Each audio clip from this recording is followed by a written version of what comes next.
इस एनिमे के main character hours ल्यूएन के पास एक ऐसी स्किल है जिससे वो किसी की भी एबिलिटी को देख सकता है और उनके पोटेंशियल को भी, और यही एबिलिटी उसकी मदद करेगी एक स्ट्रॉन्ग डोमेन बनाने में। कहानी की शुरुआत में हमें समरफोर्थ कॉन्टिनेंट दिखाया जाता है जहाँ पर 7 किंगडम का राज हुआ करता था। रोफाइल किंगडम, एंचेल किंगडम, पैराडाइल किंगडम, कैनशिप किंगडम, शीट्स किंगडम, शीट्स किंगडम, मिशियन किंगडम। पर समय के साथ एंचेल किंगडम ने सबको समेट लिया और नाम रख दिया समरफोर्थन पाया। फिर हमें एक चीता के पास कुछ लोग दिखाए जाते हैं और आर्स आवाज लगाता है कि यहाँ आओ बच्चों और डैड को अलविदा कहो। अब वो हमें बताता है कि उसके डैड ने उसे बहुत कुछ सिखाया है, वो एक महान आदमी थे। तभी उसे कोई आवाज देता है और आर्स कहता है कि हाउस ल्यूएन का नया मास्टर आपकी सेवा में हाजिर है। फिर हमें कुछ लोग दिखाए जाते हैं जो कि एक ऑफिस में काम कर रहे होते हैं। उनमें से एक आदमी अपने घर जाता है और इस एनिमे के मेन कैरेक्टर आर्स ल्यूएन के पास एक ऐसी स्किल है जिससे वो किसी की भी एबिलिटी को देख सकता है और उनके पोटेंशियल को भी, और यही एबिलिटी उसकी मदद करेगी एक स्ट्रॉन्ग डोमेन बनाने में। कहानी की शुरुआत में हमें समरफोर्थ कॉन्टिनेंट दिखाया जाता है जहाँ पर 7 किंगडम का राज हुआ करता था। रोफाइल किंगडम, एंचेल किंगडम, पैराडाइल किंगडम, कैनशिप किंगडम, शीट्स किंगडम, शीट्स किंगडम, मिशियन किंगडम। पर समय के साथ एंचेल किंगडम ने सबको समेट लिया और नाम रख दिया समरफोर्थन पाया। फिर हमें एक चीता के पास कुछ लोग दिखाए जाते हैं और आर्स आवाज लगाता है कि यहाँ आओ बच्चों और डैड को अलविदा कहो। अब वो हमें बताता है कि उसके डैड ने उसे बहुत कुछ सिखाया है, वो एक महान आदमी थे। तभी उसे कोई आवाज देता है और आर्स कहता है कि हाउस ल्यूएन का नया मास्टर आपकी सेवा में हाजिर है। फिर हमें कुछ लोग दिखाए जाते हैं जो कि एक ऑफिस में काम कर रहे होते हैं। उनमें से एक आदमी अपने घर जाता है और वीडियो गेम खेलने लगता है एंड वो घर से निकलते वक्त अचानक मर जाता है। फिर वो जब अपनी आंखों को खोलता है तो वो एक दूसरी दुनिया में होता है। उसके सामने एक औरत होती है जो कि उसकी माँ होती है। वो कहती है कि कितने प्यारे हो। आर्स कहता है कि ये कौन है। उसकी माँ कहती है कि मैंने सोचा नहीं था कि तुम इतने प्यारे होगे। वो कहता है कि क्या मैं एक हॉस्पिटल में हूँ, क्या ये एक नर्स है, काफी पुराना हॉस्पिटल लगता है उसे। फिर वो उड़ने वाले डॉग को देख के हैरान हो जाता है। उसकी मॉम कहती है कि लगता है कि तुम उन्हें पसंद आए। तभी एक नौकरानी उसके मॉम के लिए चाय लेकर आती है और कहती है कि आपका बेटा तो बहुत प्यारा है। आर्स अपना चेहरा प्लेट में देख के हैरान हो जाता है। फिर हमें बताया जाता है कि समरफोर्थ के 200वें साल में आर्स ल्यूएन का जन्म मिशियन परवेल्स के लैम्बोर्ग में हुआ था। 3 साल बाद हमें दिखाया जाता है कि लॉर्ड आर्स बैठ के पढ़ाई कर रहा होता है। एक नौकरानी उसके लिए चाय लेके आती है। वो हमें बताता है कि वो मर गया था और किसी आर्स ल्यूएन बच्चे के रूप में दोबारा से पैदा हुआ। उसने पढ़ने और लिखने में महारत हासिल की। अब वो इस दुनिया के बारे में काफी कुछ जानता है। वो ये भी बताता है कि उसका जन्म समरफोर्थ एम्पायर में हुआ जो समरफोर्थ के कॉन्टिनेंट पे रूल करता है। और वो कहता है कि उसने कभी इस तरह का वर्ल्ड मैप नहीं देखा है, इसलिए उसे लगता है कि अब वो जहाँ है वो अर्थ नहीं है। वो ये भी बताता है कि इस जगह पर एक मैजिक नाम की भी चीज है जिससे तुम दुनिया की बहुत मिस्टीरियस चीजों को देख सकते हो। ये एक वीडियो गेम की तरह है। जिस नोबल फैमिली में उसका जन्म हुआ वो एक नोबल फैमिली है। वो कुछ हजार लोगों के रीजन को मैनेज करते हैं जिसे लैम्बोर्ग कहा जाता है। वो हमें ये भी बताता है कि उसका घर इतना बड़ा और खूबसूरत है कि उसे ये कैसल लगता है और उसके आसपास इतने सारे नौकर हैं जो हर वक्त उसकी देखभाल करने में लगे होते हैं। और उसे ये भी लगता है कि उसके पास एक ऐसी पावर है जो किसी और के पास नहीं है। तभी वो ट्रेनिंग रूम के अंदर जाता है और वहाँ के लोग कहते हैं कि माना बस 3 ही साल के हैं लेकिन एक दिन बहुत वायलेंट आदमी बनेंगे। आर्स एक आदमी को देखता है जो ट्रेनिंग करने में बहुत स्ट्रगल कर रहा होता है। फिर आर्स कहता है कि ये सही वक्त है उसकी स्किल यूज करने का जिसका नेम है अप्रेजल। आर्स हमें बताता है कि इन्हें तीरंदाजी की बहुत समझ है, मतलब कि ये धनुष अच्छा चला लेंगे। जब वो आदमी तक हार जाता है तो तभी आर्स मिलियन से कहता है कि क्या तुमने कभी तीर चलाई है। वो आदमी कहता है तो तीर चलाना तो एक बहुत आसान काम है, कोई बहादुर योद्धा किसी पर दूर से वार नहीं करता। लेकिन मिलियन से हैरान हो जाता है कि यंग मास्टर को उसका नाम कैसे पता, आज से पहले तो वो कभी नहीं मिले। आर्स उससे कहता है कि तुम्हें एक बार जरूर धनुष ट्राई करना चाहिए, लेकिन मिलियन उसे मना करता है। तभी उसके आसपास जो लोग होते हैं वो कहते हैं कि जैसा मास्टर कह रहे हैं वैसा ही करो। फिर मिलियन सोचता है कि मैं कैसे चलाऊंगा, मैंने तो आज से पहले कभी नहीं चलाया। तो वहाँ पर खड़ा आदमी कहता है कि अगर तुमने आज से पहले नहीं चलाया तो थोड़ा करीब से चलाओ। लेकिन आर्स कहता है कि तुम यहीं से चलाओगे। और वो जब तीर चलाता है तो तीर बिल्कुल ही निशाने पे लगता है और वो लोग सब देख के हैरान हो जाते हैं और वो सब कहने लगते हैं ये बस एक तुक्का है। और वो कहते हैं कि तुम एक बार और ट्राई करो। और वो जितनी बार ट्राई करता है उतनी बार उसका निशाना बिल्कुल ही सटीक लगता है। फिर सारे लोग मिलियंस की तारीफ करने लगते हैं और उससे पूछते हैं कि तुम्हें ये कैसे मालूम चला। और वो कहता है कि बस यूं ही मुझे लगा। आर्स कहता है कि प्रॉब्लम बस ये है कि इस टेक्निक का वो अपने ऊपर यूज नहीं कर सकता, लेकिन उसे डर भी लगता है क्या पता क्या निकल जाए। और ये बात आर्स के फादर को भी मालूम चल जाती है। आर्स की फैमिली जब डिनर कर रही होती है तो उसके फादर कहते कि मुझे मालूम चला कि तुमने मिलियंस के छुपे हुए टैलेंट को ढूंढ निकाला। तो आर्स कहता है कि हाँ। फिर वो कहते हैं कि तुम भविष्य में एक लॉर्ड बनोगे। एक लॉर्ड के पास एक ऐसी स्टिंग होना बहुत अच्छी बात है कि वो लोगों के टैलेंट को पहचान सकता है। आर्स को उसके फादर से बहुत डर लगता है क्योंकि वो हर वक्त गुस्से में रहते हैं। फिर आर्स अपनी अप्रेजल स्किल का अपने फादर पे यूज करता है और हमें बताता है कि वो एक अच्छे आदमी है जो अपने मार्शल टैलेंट का यूज करके किसान से इतने बड़े आदमी बने। उसके फादर अकेले ही 10 लोगों को मार सकते हैं। उस दिन के बाद से आर्स ने एम्पायर के बारे में और ज्यादा स्टडी करी और उसे मालूम चला कि उसका फ्यूचर ज्यादा ब्राइट नहीं है। समरफोर्थ एम्पायर के रूलर्स करप्ट करप्ट हैं, किसान भी भड़के हुए हैं। सभी लीडर्स इसे रोकने के लिए अपने अपने राज्यों पर ध्यान दे रहे हैं और देश में बहुत हलचल मची हुई है। अगर कुछ नहीं बदला तो एम्पायर खत्म हो जाएगा, जिसकी वजह से जंग होगी और जंग होगी तो उसे भी अपनी सेना को लीड करना होगा। फिर आर्स सोचता है कि क्या वो अपने लैम्बोर्ग को लोगों को बचा सकता है जो उसके लिए काफी ज्यादा अच्छे हैं। तभी आर्स को कुछ याद आता है और वो टाउन की तरफ चला जाता है। वहाँ पर उसे एक औरत पहचान लेती है और कहती है कि आपको अकेले देखना बहुत कम होता है लॉर्ड आर्स। तभी आर्स अपनी अप्रेजल स्किल का यूज करके लोगों को ढूंढता है और उसे कोई नहीं मिलता। वो थक हार के एक कोने में बैठ जाता है। तभी एक औरत एक मार्कन को वहाँ से निकाल रही होती है, ये कह के कि उसके पास कोई सामान नहीं उसे बेचने के लिए, और लोग उसे देख के ताने मार रहे होते हैं कि एक मार्कन यहाँ पे क्या कर रहा है। फिर आर्स अपनी ब्रेड उसे ऑफर करता है और वहाँ के आसपास के लोग कहते हैं कि ये तो लॉर्ड का बेटा है और वो एक मार्कन को ब्रेड दे रहा है, तो लोग उसे भी नीची नजरों से देखने लगते हैं। तभी वो मार्कन उसे ब्रेड ले लेता है और खा लेता है। आर्स उस पर अपनी अप्रेजल स्किल का यूज करता है और उसका लेवल देखकर हैरान हो जाता है और कहता है कि आगे जाके ये बहुत शानदार योद्धा बनेगा। उसके बाद वो मार्कन वहाँ से जाने लगता है। आर्स उसका पीछा करता है। वो जैसे ही उसके पीछे जाता है, मार्कन कहता है कि वो उसका पीछा ना करे वरना लोग उसे बुरा भला कहेंगे। तभी आर्स कहता है कि वो चाहता है कि वो उसका साथी बन जाए। वो मार्कन हैरान हो जाता है और पूछता है कि क्या तुम उससे मजाक कर रहे हो, और वो मानता नहीं है। आर्स उसे खाने का लालच देके उसे अपने साथ लेके चला जाता है और जब उसके सामने खाना पेश किया जाता है तो उसके नौकर उससे कहते हैं कि हम तुम्हें लॉर्ड आर्स के जैसा खाना नहीं दे सकते। तो आर्स उनसे गुस्से से कहता है कि ये मेरे एक स्पेशल गेस्ट है, तुम्हें इनसे माफी मांगना चाहिए। वो नौकर उनसे माफी मांग के उसको भी उसके जैसा खाना देते हैं। फिर उसके बाद आर्स मार्कन को अपने फादर के पास लेके जाता है। उसके फादर सीधे ही मना कर देते हैं। उसके फादर बताते हैं कि एक समर फोर्स से काफी ज्यादा कमजोर होते हैं मार्कन्स। तभी आर्स बताता है कि ऐसा नहीं है डैड, वो रीड्स के टैलेंट के बारे में जानता है और वो उसके टैलेंट को लेके बिल्कुल ही श्योर है। तो उसके फादर मान जाते हैं और कहते हैं कि उसका टेस्ट मैं खुद लूंगा। आर्स सोचता है कि अगर रीड्स को कोई नीचे की भी पोजीशन मिली तो वो धीरे धीरे अपना नाम कमा लेगा, लेकिन उसके फादर कहते हैं कि वो खुद ही उससे लड़ेंगे। आर्स कहता है कि रीड्स तो एक 14 साल का छोटा बच्चा है और आपके पास तो भगवान का दी हुई बहुत सी ताकत है। उसके फादर कहते हैं कि वो उसे एक हैंडीकैप दे देंगे। तभी रीड्स आर्स से कहता है कि तुम उसके ऊपर तरस खा के उसे अपना साथी बनाना चाहते हो। आर्स कहता है कि अगर तुम ये नहीं चाहते तो मैं अपने डैड को अभी मना कर देता हूँ इन सारी चीजों के लिए। रीड्स कहता है कि वो उसके लिए बहुत खुशी की बात होगी, वो उसका साथी बने। रीड्स स्टेरिंग हॉल में पहुंचता है और लोग उसे नीची नजरों से देखने लगते हैं और कहते हैं कि इस मार्कन को तो यंग मास्टर लेके आए हैं। रविल मिलियन से कहते हैं कि एक तलवार ले आओ। गार्ड से कहते हैं कि टाइमर लेके आ जाओ और रीड्स से कहते हैं कि रूल्स बिल्कुल सिंपल है, अगर तुम टाइम खत्म होने से पहले मुझ पर एक भी वार कर पाए तो तुम ये लड़ाई जीत जाओगे। वो दोनों एक दूसरे को अपना नाम बता के लड़ाई शुरू करते हैं और जैसे ही रविन उसके ऊपर अटैक करता है, रीड्स मुश्किल से अपना बचाव कर पाता है और खूब दूर छटक जाता है वहाँ से। वो सोचता है कि ये तो बहुत तेज है, शायद ही मैं इनका मुकाबला कर पाऊँ। तभी आर्स सोचता है कि रीड्स के लिए बहुत मुश्किल होगा उसके फादर के ऊपर एक भी वार कर पाना। वहाँ पर खड़े लोग कहते हैं कि ये तो बहुत अच्छा मुकाबला कर रहा है, हम जब मास्टर के सामने खड़े होते तो हम लोग अपनी तलवार भी नहीं संभाल पाते, लेकिन वो उनका बहुत अच्छा सामना कर पा रहा है। तभी रीड्स रविन के ऊपर हमला करता है। रविन कहते हैं कि वो उसके हर पैतरे को जानता है, लेकिन रीड उनसे बच के उनके ऊपर एक अटैक करता है और वो पीछे खिसक जाते हैं और वो कहते हैं कि तुम लड़ाई जीत गए।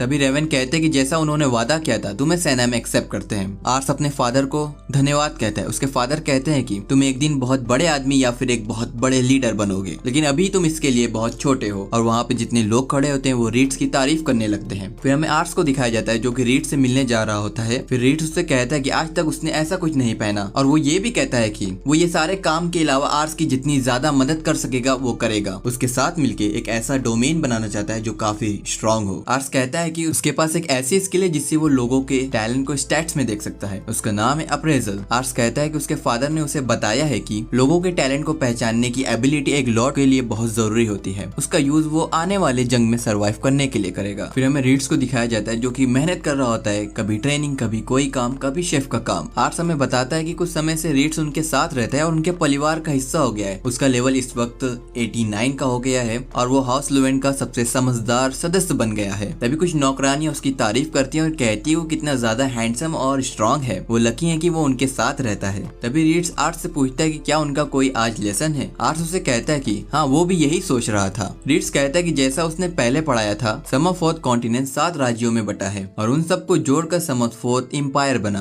फिर एंशियल किंगडम ने दूसरे देशों से व्यापार करके ताकत हासिल की और फिर उस 6 राज्यों पर अटैक किया और उन्हें कंट्रोल में लिया और एंशियल के किंग एनादिस बाइडोरस ने खुद को एम्परर डिक्लेयर कर दिया और पूरे क्षेत्र का नाम समरफोर्थ एम्पायर रख दिया। ये सब 200 या 300 साल पहले हुआ था। आर्स कहता है कि उसने भी जब पढ़ा था तो उसे भी यही सब कुछ मालूम चला था। रीड्स कहता है कि हालांकि समरफोर्थ एम्पायर बहुत गंभीर स्थिति से गुजर रहा है। उसका करंट सर्वेयर बाइडोरस 12वां एक 8 साल का बच्चा है। असल में पावर उसके साथियों के पास है जो अपने ही कॉन्फ्लिक्ट्स में उलझे हुए हैं, जो कि सेंट्रलाइज अथॉरिटी को बर्बाद बात कर रहे हैं। एम्परर का कंट्रोल गिरने के साथ लोगों में विद्रोह भी बढ़ रहा है, जिसका फायदा प्रोविजनल गवर्नमेंट उठा रही है। आर्स सोचता है कि अभी तक वो लोग बस एक मामूली लड़ाई ही लड़ रहे हैं और रीड से पूछता है कि हमें किसका साथ देना होगा अगर वॉर हुई तो रीड्स बताता है कि शायद मिशियन परवेल से, और ये भी बताता है कि अमाडोर सलोमा की बहुत बूढ़े आदमी हैं और उनके 2 बेटे हैं, और जैसा कि सबको पता है उनके मरने के बाद बड़े बेटों के हाथ में राज्य जाएगा, लेकिन ऐसा नहीं है। उनका छोटा बेटा ज्यादा काबिल है तो वो उसे दे के जाएंगे, तो इसकी वजह से भी वॉर छिड़ सकती है। और जब ऐसा होगा तो हमें बड़े बेटे का साथ देना होगा, क्योंकि लेम्बर्ग की डिस्ट्रिक्ट उन्हीं के अंडर में आती है। अभी रीड्स कहता है कि उन्हें बहुत अच्छा मौका मिलेगा अपनी ताकत दिखाने का। रीड्स ये भी कहता है कि वो हमेशा उसका साथ देगा। फिर वो लोग विलेज जाते वक्त रवेन से मिलते हैं। आर्स सोचता है कि आजकल बहुत ज्यादा ट्रेनिंग में टाइम स्पेंड कर रहे हैं, शायद ये जानते हैं कि वॉर बहुत जल्द शुरू होने वाली है। आर्स कहते हैं कि मैं कुछ और अच्छे लोगों को साथ जोड़ना चाहता हूँ। रेवन कहते हैं कि इस बार एक मैजिशियन को ढूंढना, क्योंकि उनके पास इतना पावरफुल मैजिक नहीं है और उनके साथियों के पास इतनी ज्यादा ताकत नहीं है मैजिक सीखने के लिए। और रीड्स भी कहता है कि अगर एक मैजिशियन हमारे साथ होगा हमें बहुत बेनिफिट मिलेगा वॉर में। फिर वो लोग टाउन के लिए निकलते हैं और रीड्स कहता है कि उन्हें एक कमाल के जादूगर को ढूंढना होगा। लेम्बोस का फ्यूचर उसी के पावर के ऊपर टिका होगा। फिर वो लोग एक टाउन जाते हैं जहाँ पर 50,000 लोग रहते हैं। आर्स कहता है कि इस जगह पर तो लेम्बोर्ग से 50 गुना ज्यादा लोग रहते हैं और वो भी ऐसा ही शहर बनाना चाहता है लेम्बोर्ग को। रीड्स कहता है कि इतने लोगों में से उसे कोई ना कोई तो मिल जाएगा जिसे मैजिक आता हो। तभी वो लोग ढूंढना शुरू करते हैं। आर्स अपनी अप्रेजल स्किल को यूज करना स्टार्ट करता है और वो घंटों तक ढूंढता है, उन्हें कोई नहीं मिलता। फिर चलते चलते आर्स एक जगह पर रुक जाता है और देखता है कुछ लोगों को जो कि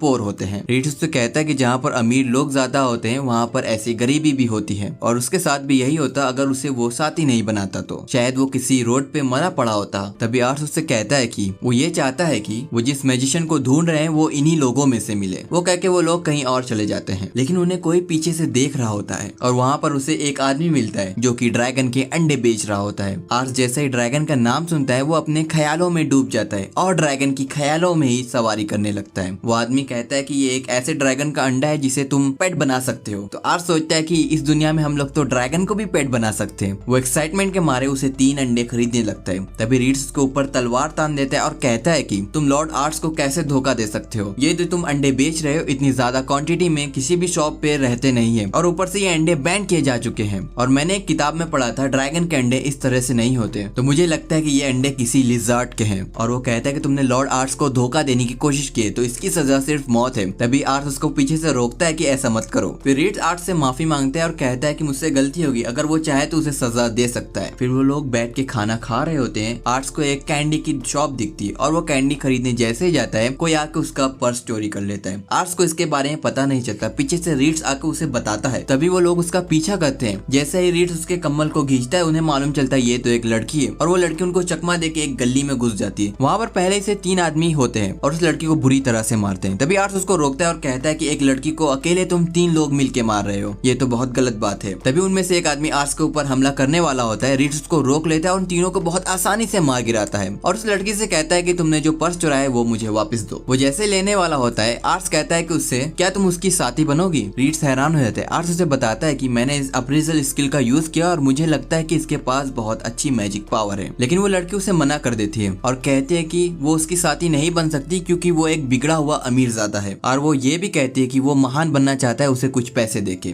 आर्ट्स बहुत कोशिश करता है कि वो उसकी साथी बन जाए, लेकिन वो हर बार मना कर देती है। तभी उसके पीछे से कुछ बच्चे आते हैं और उसका नाम पुकारते हैं शार्लेट, और वो लड़की बताती है कि मैं इन्हीं की वजह से तुम्हारे साथ नहीं जा सकती। तभी आर्ट्स अपने पैसों को उसे दे देता है और वो लड़की कहती है कि मुझसे कुछ उम्मीद मत रखना क्योंकि तुमने ये पैसे खुद ही दिए हैं। फिर हमें दिखाया जाता है कि आर्ट्स बैठ के सोच रहा होता है कि कब वो इतना ज्यादा रूड बन गया। आर्ट्स रीड्स एक दूसरे से बात कर ही रहे थे, तभी वो बच्चों को देखते हैं जो गली में दौड़ रहे थे और मदद की पुकार कर रहे थे। फिर वो लोग नीचे जाते हैं और बच्चों से पूछते हैं कि क्या हुआ। वो बच्चे बताते हैं कि वो 3 लोग शार्लेट को उठा के लेके गए और वो लोग उसके पीछे जाते हैं। फिर हमें शार्लेट का पास्ट दिखाया जाता है और वो कहती है कि उसे ज्यादा इच्छाएं क्यों नहीं है, और वो कहती है कि उसके बचपन ही से पेरेंट्स नहीं है। वो जब किसी और के पास जाती थी मदद मांगने के लिए तो लोग उसे भगा देते थे, तो उसने फिर ये सारे काम करना स्टार्ट कर दिया। फिर वो लोग शार्लेट को बुरी तरह से पीटते हैं और वो कहते हैं कि बार बार तुम हमारे काम के बीच में दखल अंदाजी मत दो। एक बूढ़ा आदमी शार्लेट से कहता है कि कितनी बार उसने कहा है कि तुम्हें खरीदार मिल गया है तो अपनी सूरत को सुधारो। तभी वहाँ पर रीड्स दरवाजा तोड़ के अंदर आ जाता है। वो 3 लोग उसे देखते हैं और उसकी तरफ दौड़ते हैं उसे मारने के लिए। रीड्स उन दोनों को बहुत आसानी से मार गिराता है। वो बूढ़ा आदमी रुकने के लिए अपने लोगों को कहता है और उनसे बात करता है। आर्ट्स कहता है कि अच्छा तुम ही हो अल्बर्ट कैलियर। कैशियर जो लोगों को खरीदता और बेचता है, वो आदमी हैरान हो जाता है और पूछता है कि तुम्हें उसका नाम कैसे पता। तो वो देखता है कि आर्स एक अमीर घराने से लगता है, तभी वो अपने और लोगों को आर्स के ऊपर हमला करने के लिए भेजता है। लेकिन रीड्स उन सारे लोगों को आराम से मार गिराता है। तभी वहाँ पर दो मैजिशियन भी होते हैं, वो अपना मैजिक करते हैं रीड्स को रोकने के लिए, लेकिन रीड्स उन्हें भी मार गिराता है। तभी वो आदमी हैरान हो जाता है और ऊपर से एक बहुत ताकतवर इंसान को बुलाता है जो पहले एक आर्मी में था, और वो उनसे कहता है कि इन सबको मार दो। तो आदमी कहता है काफी शर्म की बात है कि वो लोग एक बच्चे से हार गए, और कहता है कि मैं इनका सर लाके तुम्हें देता हूँ। और जैसे ही वो आदमी उस रीड्स के ऊपर हमला करता है, रीड्स बहुत आसानी से उसे मार गिराता है। और उस बूढ़े आदमी से आर्स कहता है कि हम लोग शार्लेट को खरीदना चाहते हैं, ये लो तुम उसकी कीमत। और वो बूढ़ा आदमी कहता है कि वो ऐसा नहीं कर सकता क्योंकि ऑलरेडी उसने शार्लेट को किसी और के हाथों बेच दिया है। तभी रीड्स कहता है कि उन्हें कोई फर्क नहीं पड़ता कि तुमने इसे किसे बेचा है, अगर तुम्हें पैसे चाहिए तो लो, वरना हम तो इसे वैसे भी ले जा रहे हैं। फिर वहाँ से वो लोग शार्लेट को लेके चले जाते हैं, लेकिन शार्लेट उनसे कहती है कि मैं पहले एक जगह जाना चाहती हूँ। वो लोग एक पहाड़ की चढ़ाई करते हैं। पहाड़ की चढ़ाई करते वक्त आर्स बुरी तरह से थक जाता है और वो पूछता है कि अभी कितना और दूर जाना है। शार्लेट कहती है कि बस हम पहुंच ही गए। फिर वो लोग जैसे ही उस पहाड़ के ऊपर पहुंच के वो नजारा देखते हैं, वो लोग बिल्कुल ही हैरान हो जाते हैं। शार्लेट उनसे कहती है कि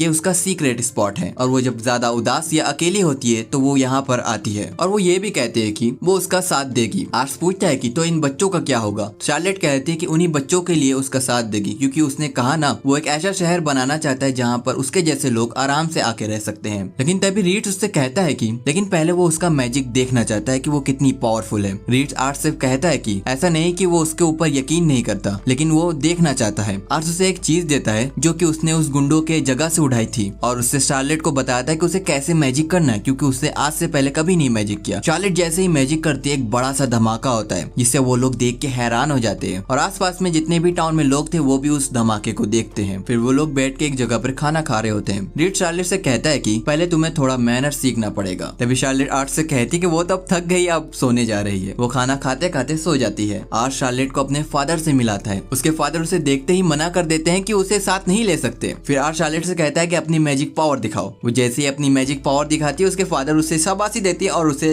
रख लेते हैं। सीन शिफ्ट होती है, हमें दिखाया जाता है कि लैम्बर्ग डिस्प्यूट प्रोविंस से जंग लड़ रहा होता है और वो सब जंग जीतने के बाद हाई स्पिरिट्स में रहते हैं। तभी आर्स आता है, अपने फादर से पूछता है कि इस बार की लड़ाई कैसी थी। रेवन बताते हैं कि इस बार की लड़ाई उनकी बहुत बड़ी जीत रही और इस बार की जंग की स्टार उनकी यंग सोल्जर थी। फिर आर्स बताता है कि शार्लेट को पूरा 3 साल हो गए हैं जंग लड़ते हुए, अब वो सबसे बड़ी जादूगर योद्धा बन चुकी है और शार्लेट को ल्यूवेंट्स लेडी ऑफ फ्लेम्स का टाइटल दिया गया है। अब उसके पास पावर्स लैम्बर्ग के सभी योद्धाओं से ज्यादा है। फिर हमें आर्स के भाई बहन दिखाए जाते हैं। जब रेवन जंग में था तभी ये लोग पैदा हुए, लेकिन एक सेकंड, 3 साल से तो जंग चल रही है, तो ये कब हुआ। वहाँ पर रीड्स आके बताता है कि जंगल में कुछ शिकारी लोग आए हैं। उसे लगता है कि उनमें कोई टैलेंटेड इंसान हो सकता है। जंगल में जाते समय शार्लेट उनसे कहती कि वो भी उनके साथ जाएगी। जंगल जाते समय आर्स को बहुत कंफर्टेबल सीट मिलती है और उन तीनों के वजन से घोड़ा आराम आराम से चल रहा होता है और वो दोनों बहस कर रहे होते हैं कि लॉर्ड आर्स को अब उनमें से कौन प्रोटेक्ट करेगा। तभी 2 लोग एक पिग का शिकार करते हैं। आर्स उन पर अप्रेजल स्किल का यूज करता है। वो देखता है उनका पावर स्टैट 67 और 65 है, जो कि अच्छा नंबर है। गाटोस का एप्टीट्यूड का रैंक है A और मार्कस का अल्कीमी रैंक है A। गाटोस मार्कस उन्हें अपने घर लेके जाते हैं। उनके फादर उन तीनों के सामने खाना पेश करते हैं। शार्लेट आर्स वो सब देख के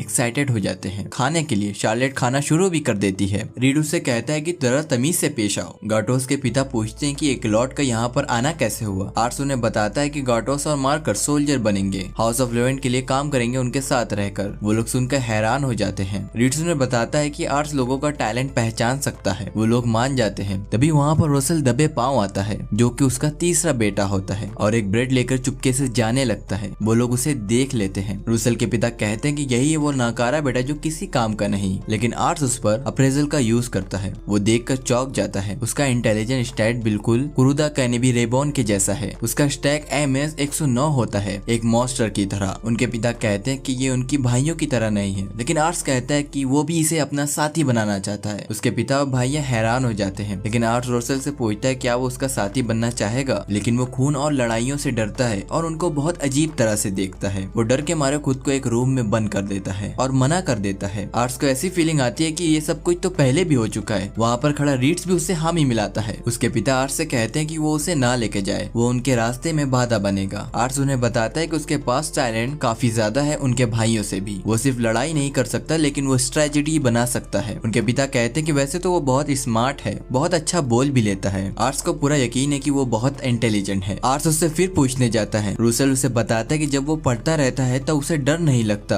आर्स उसे किताबों का लालच देकर अपने साथ ले आता है। आर्स उन्हें बताता है कि शार्लेट उनके मैजिक डिपार्टमेंट की हेड है। ये सुनकर वो कहते हैं कि हेड है वो भी एक लड़की, और उनका दूसरा भाई बोलता है कि नहीं, ये तो लाजवाब है। शार्लेट धीमी आवाज से कहती है कि वो तो लाजवाब है ही, चलो अब बाकी लाजवाब चीजें देखते हैं। आर्स रूसेल को लाइब्रेरी में छोड़ देता है और खुद सोने चला जाता है। फिर वो शाम में घबरा के उठता है, क्या वो लोग चले गए होंगे, लेकिन वो आकर देखता है रूसेल लाइब्रेरी में सो रहा होता है। रीड्स उन्हें बताता है कि उसने कुछ नया शब्द सीखा है, वो भी बहुत जल्दी सीख गया। आर्स उस पर अप्रेजल स्किल का यूज करता है और देखता है कि उसकी इंटेलिजेंस बढ़ती रहती है हर समय, वो भी बिना रुके। गाटोस मार्कस आकर बताते हैं कि हम जैसे शिकारियों को पढ़ने की जरूरत नहीं होती, तो उन लोगों ने कभी पढ़ना ही नहीं सीखा। आर्स रूसेल से पूछता है कि तुमने पढ़ना कहाँ से सीखा। वो बताता है कि उसकी माँ से। वो जब कहानियां सुनाती थी वो उनके शब्दों को मिलाता था किताबों से, और ऐसे मिलाते मिलाते वो पढ़ना सीख गया। उसके भाई उससे पूछते हैं कि तुम तो बस 3 साल के थे तब। वो उन्हें बताता है कि उस टाइम की ज्यादातर चीजें उसे याद है। वो सब ये सुनकर हैरान हो जाते हैं। आर्स रीड से कहता है कि अगर वो उन्हें समझा पाए कि शिकार बिना तीर चलाए हो सकता है। आर्स रूसेल से कहता है कि वो एक ट्रैप बनाए और अपने पिता को दिखा दे कि वो भी उनके काम आ सकता है, और उसके भाई कहते हैं कि वो भी उनकी मदद करेंगे इसमें जितनी उनसे हो सकेगी। फिर रूसेल इतना जबरदस्त ट्रैप बनाता है कि उसमें बहुत सारे शिकार फंसते हैं, और जो बच्चे होते हैं वो वहाँ से बड़े आराम से निकल सकते हैं। उसके पिता खुश नहीं होते। गाटोस और मार्कस से कहते हैं कि अगर तुम लोग कल जा रहे हो ना तो उसे भी अपने साथ लेके जाना, और वो ये भी कहते हैं कि वो उम्मीद करते हैं कि आर्स उनका ख्याल रखेगा। रूसेल वहाँ से रोते हुए जाने लगता है। आर्स उसे रोक कर पूछता है कि कहाँ जा रहे हो। वो कहता है कि उसने सुना नहीं, उसके पिता उसे निकाल रहे हैं, वो उसके साथ नहीं रहना चाहते। वो ये भी कहता है कि उसके पिता इसलिए नाराज है कि वो उसके माँ के मरने का कारण है। सीन शिफ्ट होती है रात में। उसके पिता और दोनों बेटे छत पर चढ़कर बातें कर रहे होते हैं। गेटोस अपने पिता से कहता है कि रूसेल के साथ इतना बुरा व्यवहार क्यों किया आपने। उसके पिता कहते हैं कि वो चाहते हैं कि उनका बेटा उनसे नफरत करे क्योंकि वो उसके टैलेंट को पहचान नहीं पाए। सुबह आर्स आता है उन सबको लेने। गेटोस मार्कस उनके साथ जाने लगते हैं। तभी अंदर से रूसेल भी निकलता है और कहता है कि मैं भी उनके साथ जाऊंगा। आर्स उसे रोक कर कहता है कि कुछ दिनों तक वो अपने पिता से नहीं मिल पाएगा। उसके पिता वहाँ से चले जाते हैं लकड़ियाँ काटने। रूसेल आकर कहता है कि वो जितना कह ले वो उनसे नफरत नहीं कर सकता, और वो वहाँ जाकर और भी अच्छा ट्रैप बनाना सीखेगा जिससे वो पूरे गांव की मदद कर सके। और रोते हुए ये भी कहता है कि क्या वो लोग अब साथ में रह सकते हैं। उसके पिता रोते हुए कहते हैं उसका इंतजार करेंगे।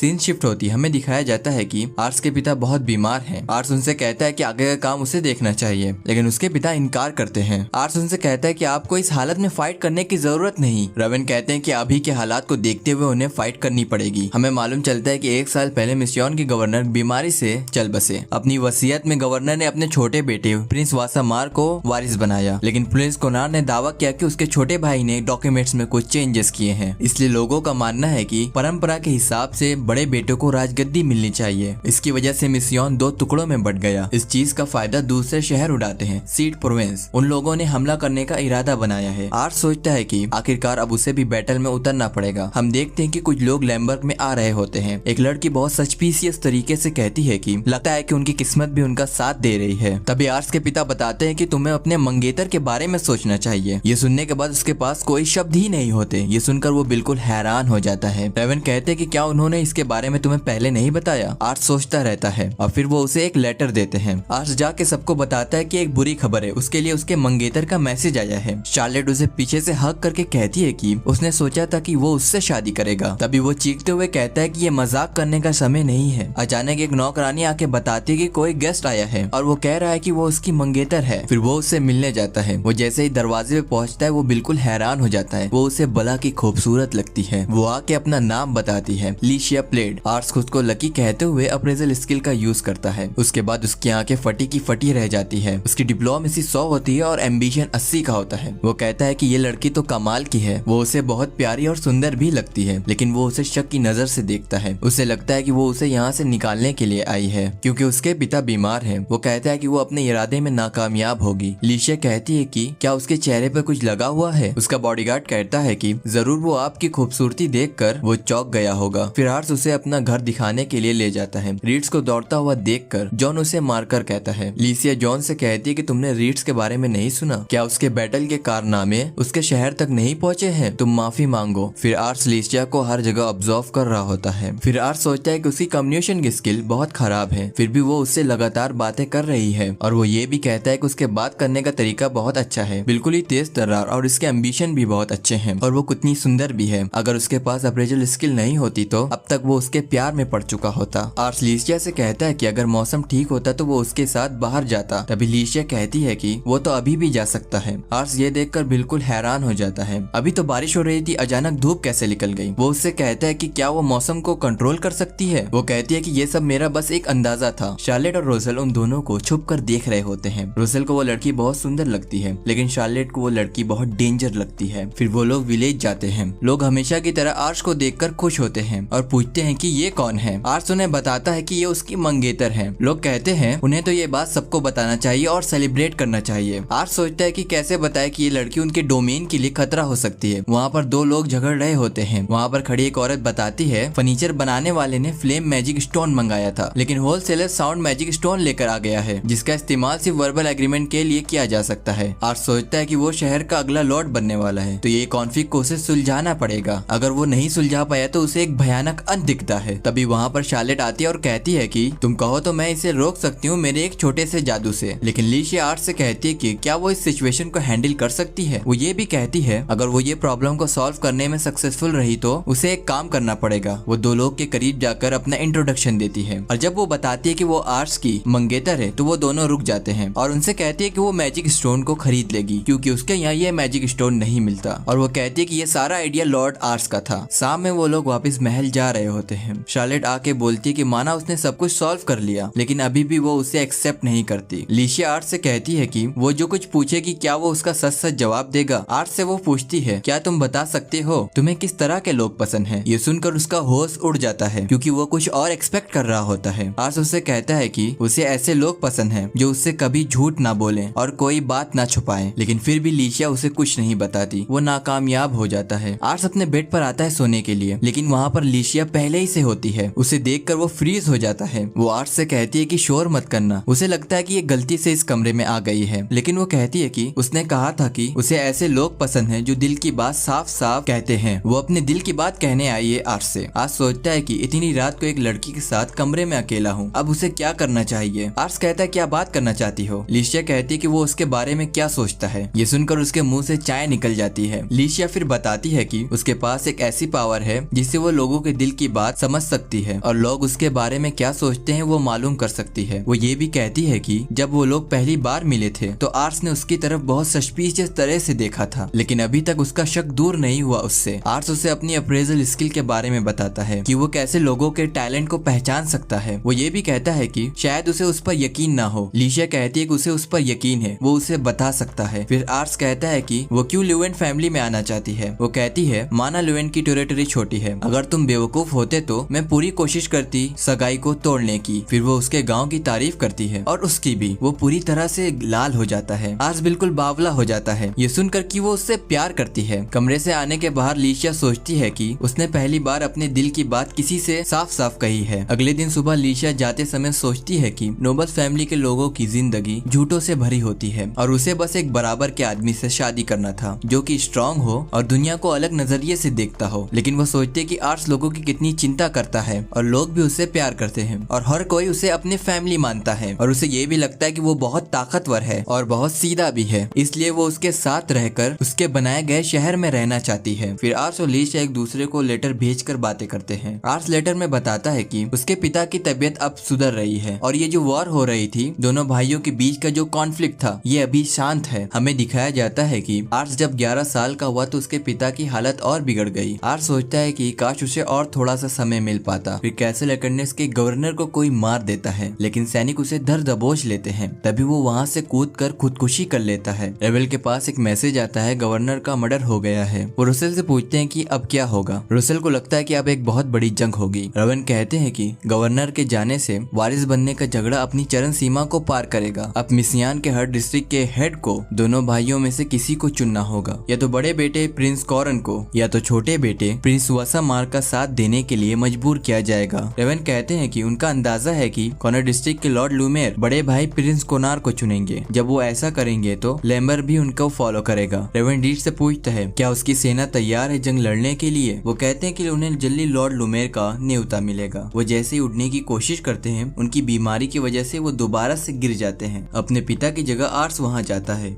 जाता है। वो इनविटेशन कार्ड गार्ड को दिखाता है। गार्ड उससे कहता है कि ये तो मुझे असली लग रहा है, लेकिन उसे आर्स पर यकीन नहीं होता। तभी वो शार्लेट को देखकर हैरान हो जाता है और कहता है कि वही है लेडी ऑफ फ्लेम, और रीड्स को देखकर भी पहचान लेता है। आर्स को हैरानी होती है कि वो लोग कितना ज्यादा फेमस हो गए हैं। फिर उन्हें अंदर ले जाता है। उनका स्वागत एक आदमी करता है। आर्स पूछता है कि तुम कौन हो? वो कहता है कि वो इस जगह का हेडमैन है और उसका नाम है म्यूस रेनार्ड्स। आर्स उसे हिचकिचाता हुआ जवाब देता है। उसके डैड की तरफ से वो आया है, उसका नाम आर्स है। वो उस पर अप्रेजल स्किल का यूज करता है। उसे मालूम पड़ता है कि ये तो हर चीज में बेहतर है। तभी वो शार्लेट और रीड्स को ऑफर देता है उनके साथ काम करने के लिए, लेकिन वो दोनों मना कर देते हैं। फिर आर्स कमरे के अंदर जाता है और उन्हें अपना इंट्रोडक्शन देता है, लेकिन कहीं से जवाब नहीं आता तो वो फिर शर्म के मारे बैठ जाता है। वहाँ एक बूढ़ा आदमी होता है जो कि कहता है कि बहुत अच्छा इंट्रोडक्शन था। वो उसे खाने के लिए कुछ कुकीज देता है और दूसरा आदमी उसे घूर रहा होता है। तभी वहाँ पर लॉर्ड लूमेर आते हैं। आर्स उस पर अपनी अप्रेजल स्किल का यूज करता है और कहता है कि ऐसा कुछ हैरानी वाला तो नहीं है, लेकिन सब कुछ बिल्कुल बैलेंस है, और लॉर्ड लूमेर में जो कमियां हैं वो उनके साथ ही मेनोस पूरी करते हैं, और ये दोनों मिलकर डिस्ट्रिक्ट के लिए सही फैसले ले पाते हैं। लूमेर कहता है कि हम लोग बड़े बेटे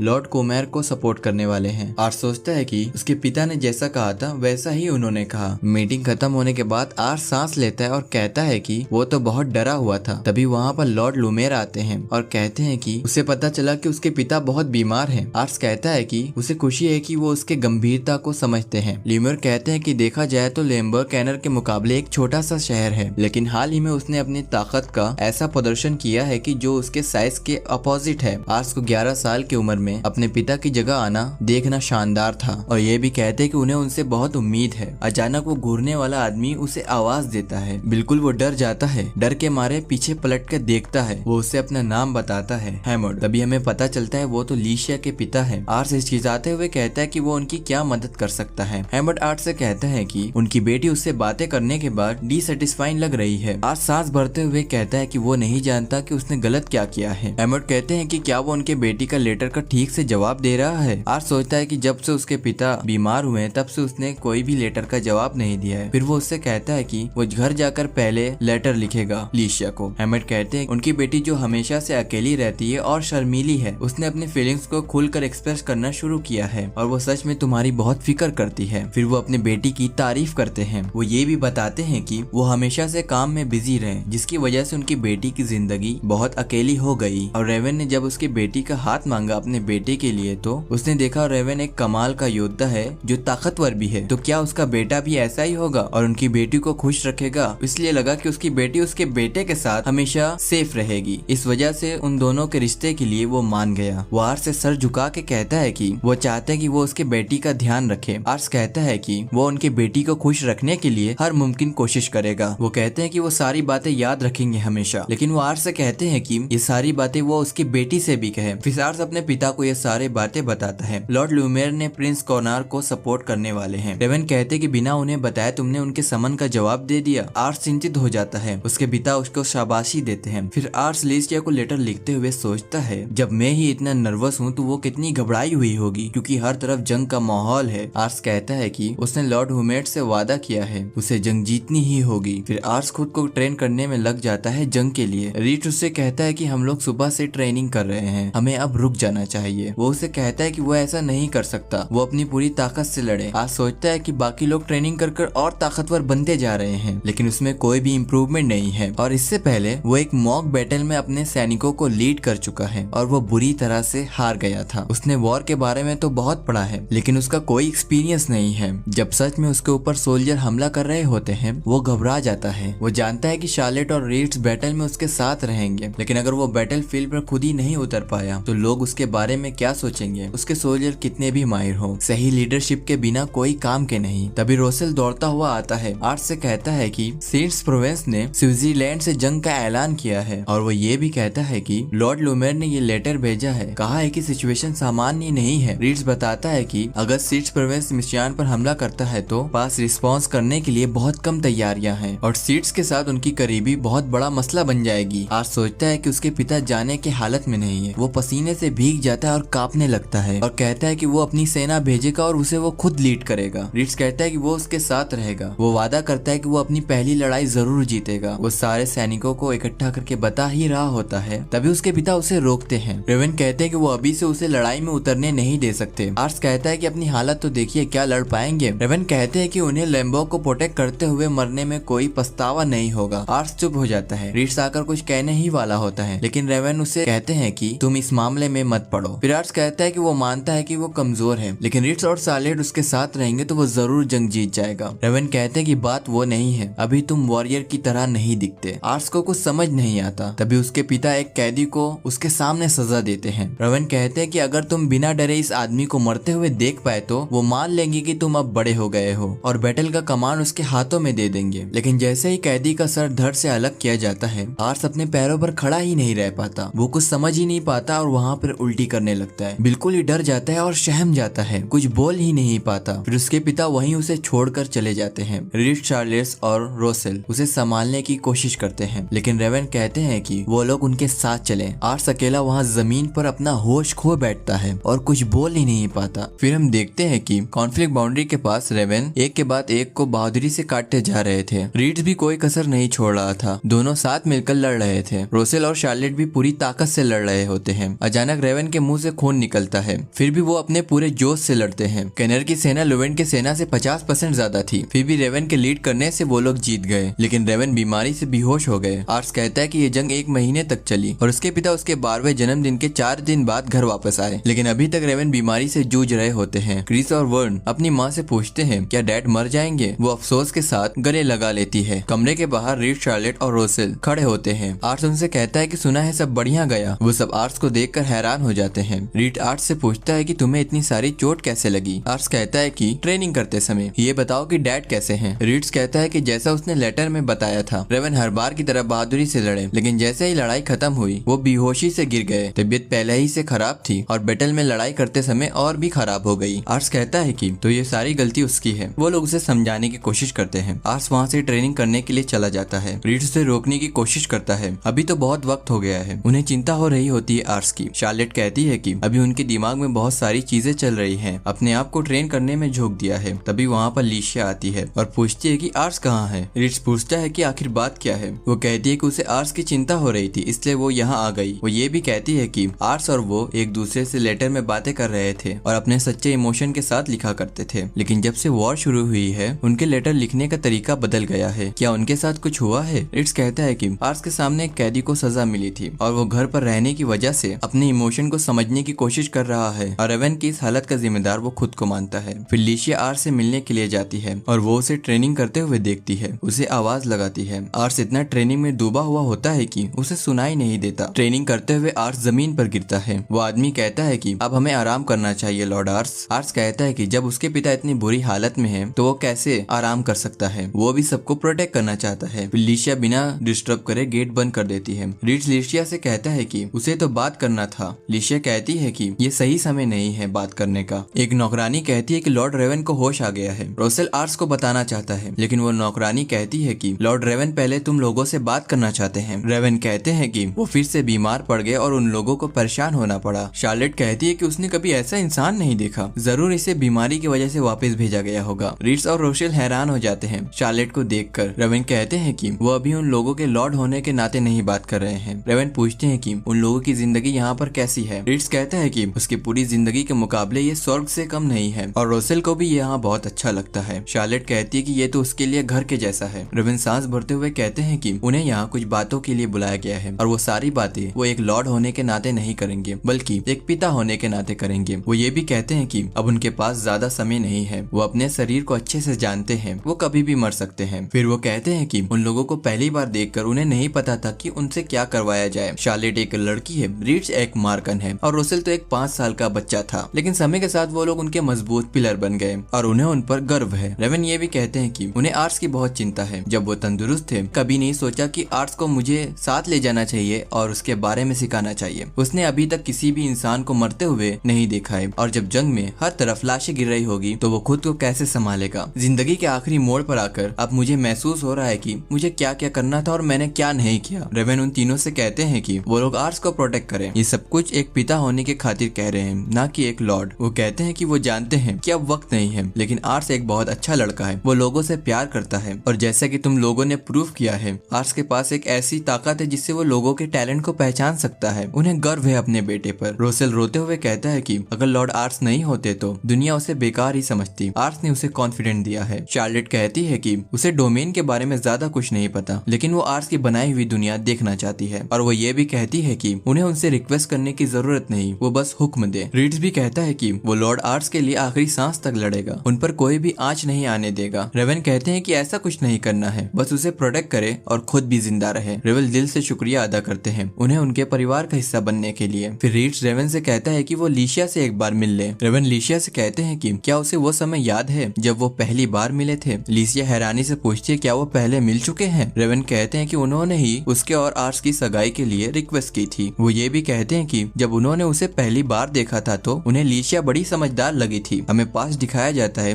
जहाँ पर लिशिया अपने छोटे भाई को चुप करा रही होती है, तभी उसे रेवन देखते हैं। वहीं से रेवन लॉर्ड हैमर से लिशिया का हाथ मांगते हैं और उनकी एंगेजमेंट का इरादा करते हैं। वापस प्रेजेंट में रेवन लिशिया से कहते हैं कि वो वैसी ही लड़की है जैसी उन्हें आर्स के लिए चाहिए थी। रेवन ये भी कहते हैं कि हो सकता है हाउस लेवन की टेरिटरी बहुत छोटी है, उनका बेटा रिलायबल भी ना हो। लिशिया कहती है कि ऐसा नहीं है, हो सकता है लॉर्ड आर्स की काइंडनेस वल्नरेबल उन्हें बना देती है। वो रोते हुए कहती है कि वो बहुत मेहनत कर रहे हैं ताकि वो आपके जैसे ताकतवर बन सके। रेवन को समझ में आ जाता है अब लिशिया भी आर्स से प्यार करने लगी है। लिशिया बाहर आके बताती है कि अब वो आर्स से मिलना चाहते हैं। रीड्स रेवन के साथ बिताए हुए पल सोचने लगता है कि वो कैसे यहाँ पर आया था और कैसे यहाँ पर अपनी जगह बनाई। ये सोचते ही वो दीवार पर अपना हाथ और सर पटकता है और रोने लगता है। आर्स रेवन से मिलने आता है, उसके हाथों में बहुत सारी किताबें और दवाइयाँ होती हैं। वो अपने पिता से कहता है कि जब वो जंग पे थे तो उसने काफी सारे डॉक्टरों से बात की है और कुछ दवाइयाँ भी लाया है। वो जब ठीक हो जाएंगे तो वो साथ में दूसरे गाँव जाएंगे जहाँ पर उनका इलाज हो सके। रेवन कहते हैं कि तुम सच में बड़े हो गए हो आर्स। जब उन्होंने पहली बार वॉरियर बनने का सोचा था तो वो आरसी के उम्र के थे। रेवन अपना पास्ट बताते हैं। उनका जन्म लैम्बोर्ग में नहीं हुआ था, बल्कि उनका जन्म मिशियन प्रोविंस में हुआ था। वहाँ के लॉर्ड बहुत लालची थे, उन लोगों ने उन पर टैक्स लगाया और गरीबी में छोड़ दिया। एक दिन जब ये सब कुछ बर्दाश्त से बाहर हो गया तो वो अपना घर छोड़ भागे और जब वो यहाँ आए तो मिशियन के गवर्नर का विजिट हो रहा था। वो नहीं जानते कि क्या सेलिब्रेशन था, लेकिन उन्होंने जब मिशियन के गवर्नर को देखा तभी फैसला कर लिया कि वो भी उसके जैसे बनेंगे। और उसके बाद उन्होंने कड़ी मेहनत की। उन्होंने खुद से तलवार चलाना सीखा और एक सिपाही बने, अपने काम से अपनी पहचान बनाई। फिर एक दिन लॉर्ड लूमेर ने अपने यहाँ रख लिया। दूसरी अच्छी चीज ये हुई उनका एक खुद का डोमेन बन गया। फिर वो कहते हैं कि जो लोग उनके साथी हैं या लैम्बर्ग के लोग एक खजाने से कम नहीं थे उनके लिए। वो उन्हें अपनी पूरी जिंदगी प्रोटेक्ट करने में गुजार सकते हैं। वो ये भी कहते हैं कि वो जानते हैं उनकी हालात का जिम्मेदार आर्स खुद को मानता है, लेकिन ऐसा नहीं है। गुस्से से कहते हैं कि ये उनका खुद का फैसला था, उसे खुद को जिम्मेदार ठहराने की जरूरत नहीं है। वो कहते हैं कि वो सबका ध्यान रखे उनके लिए। आर्स अपने आंसुओं को कंट्रोल करते हुए कहता है कि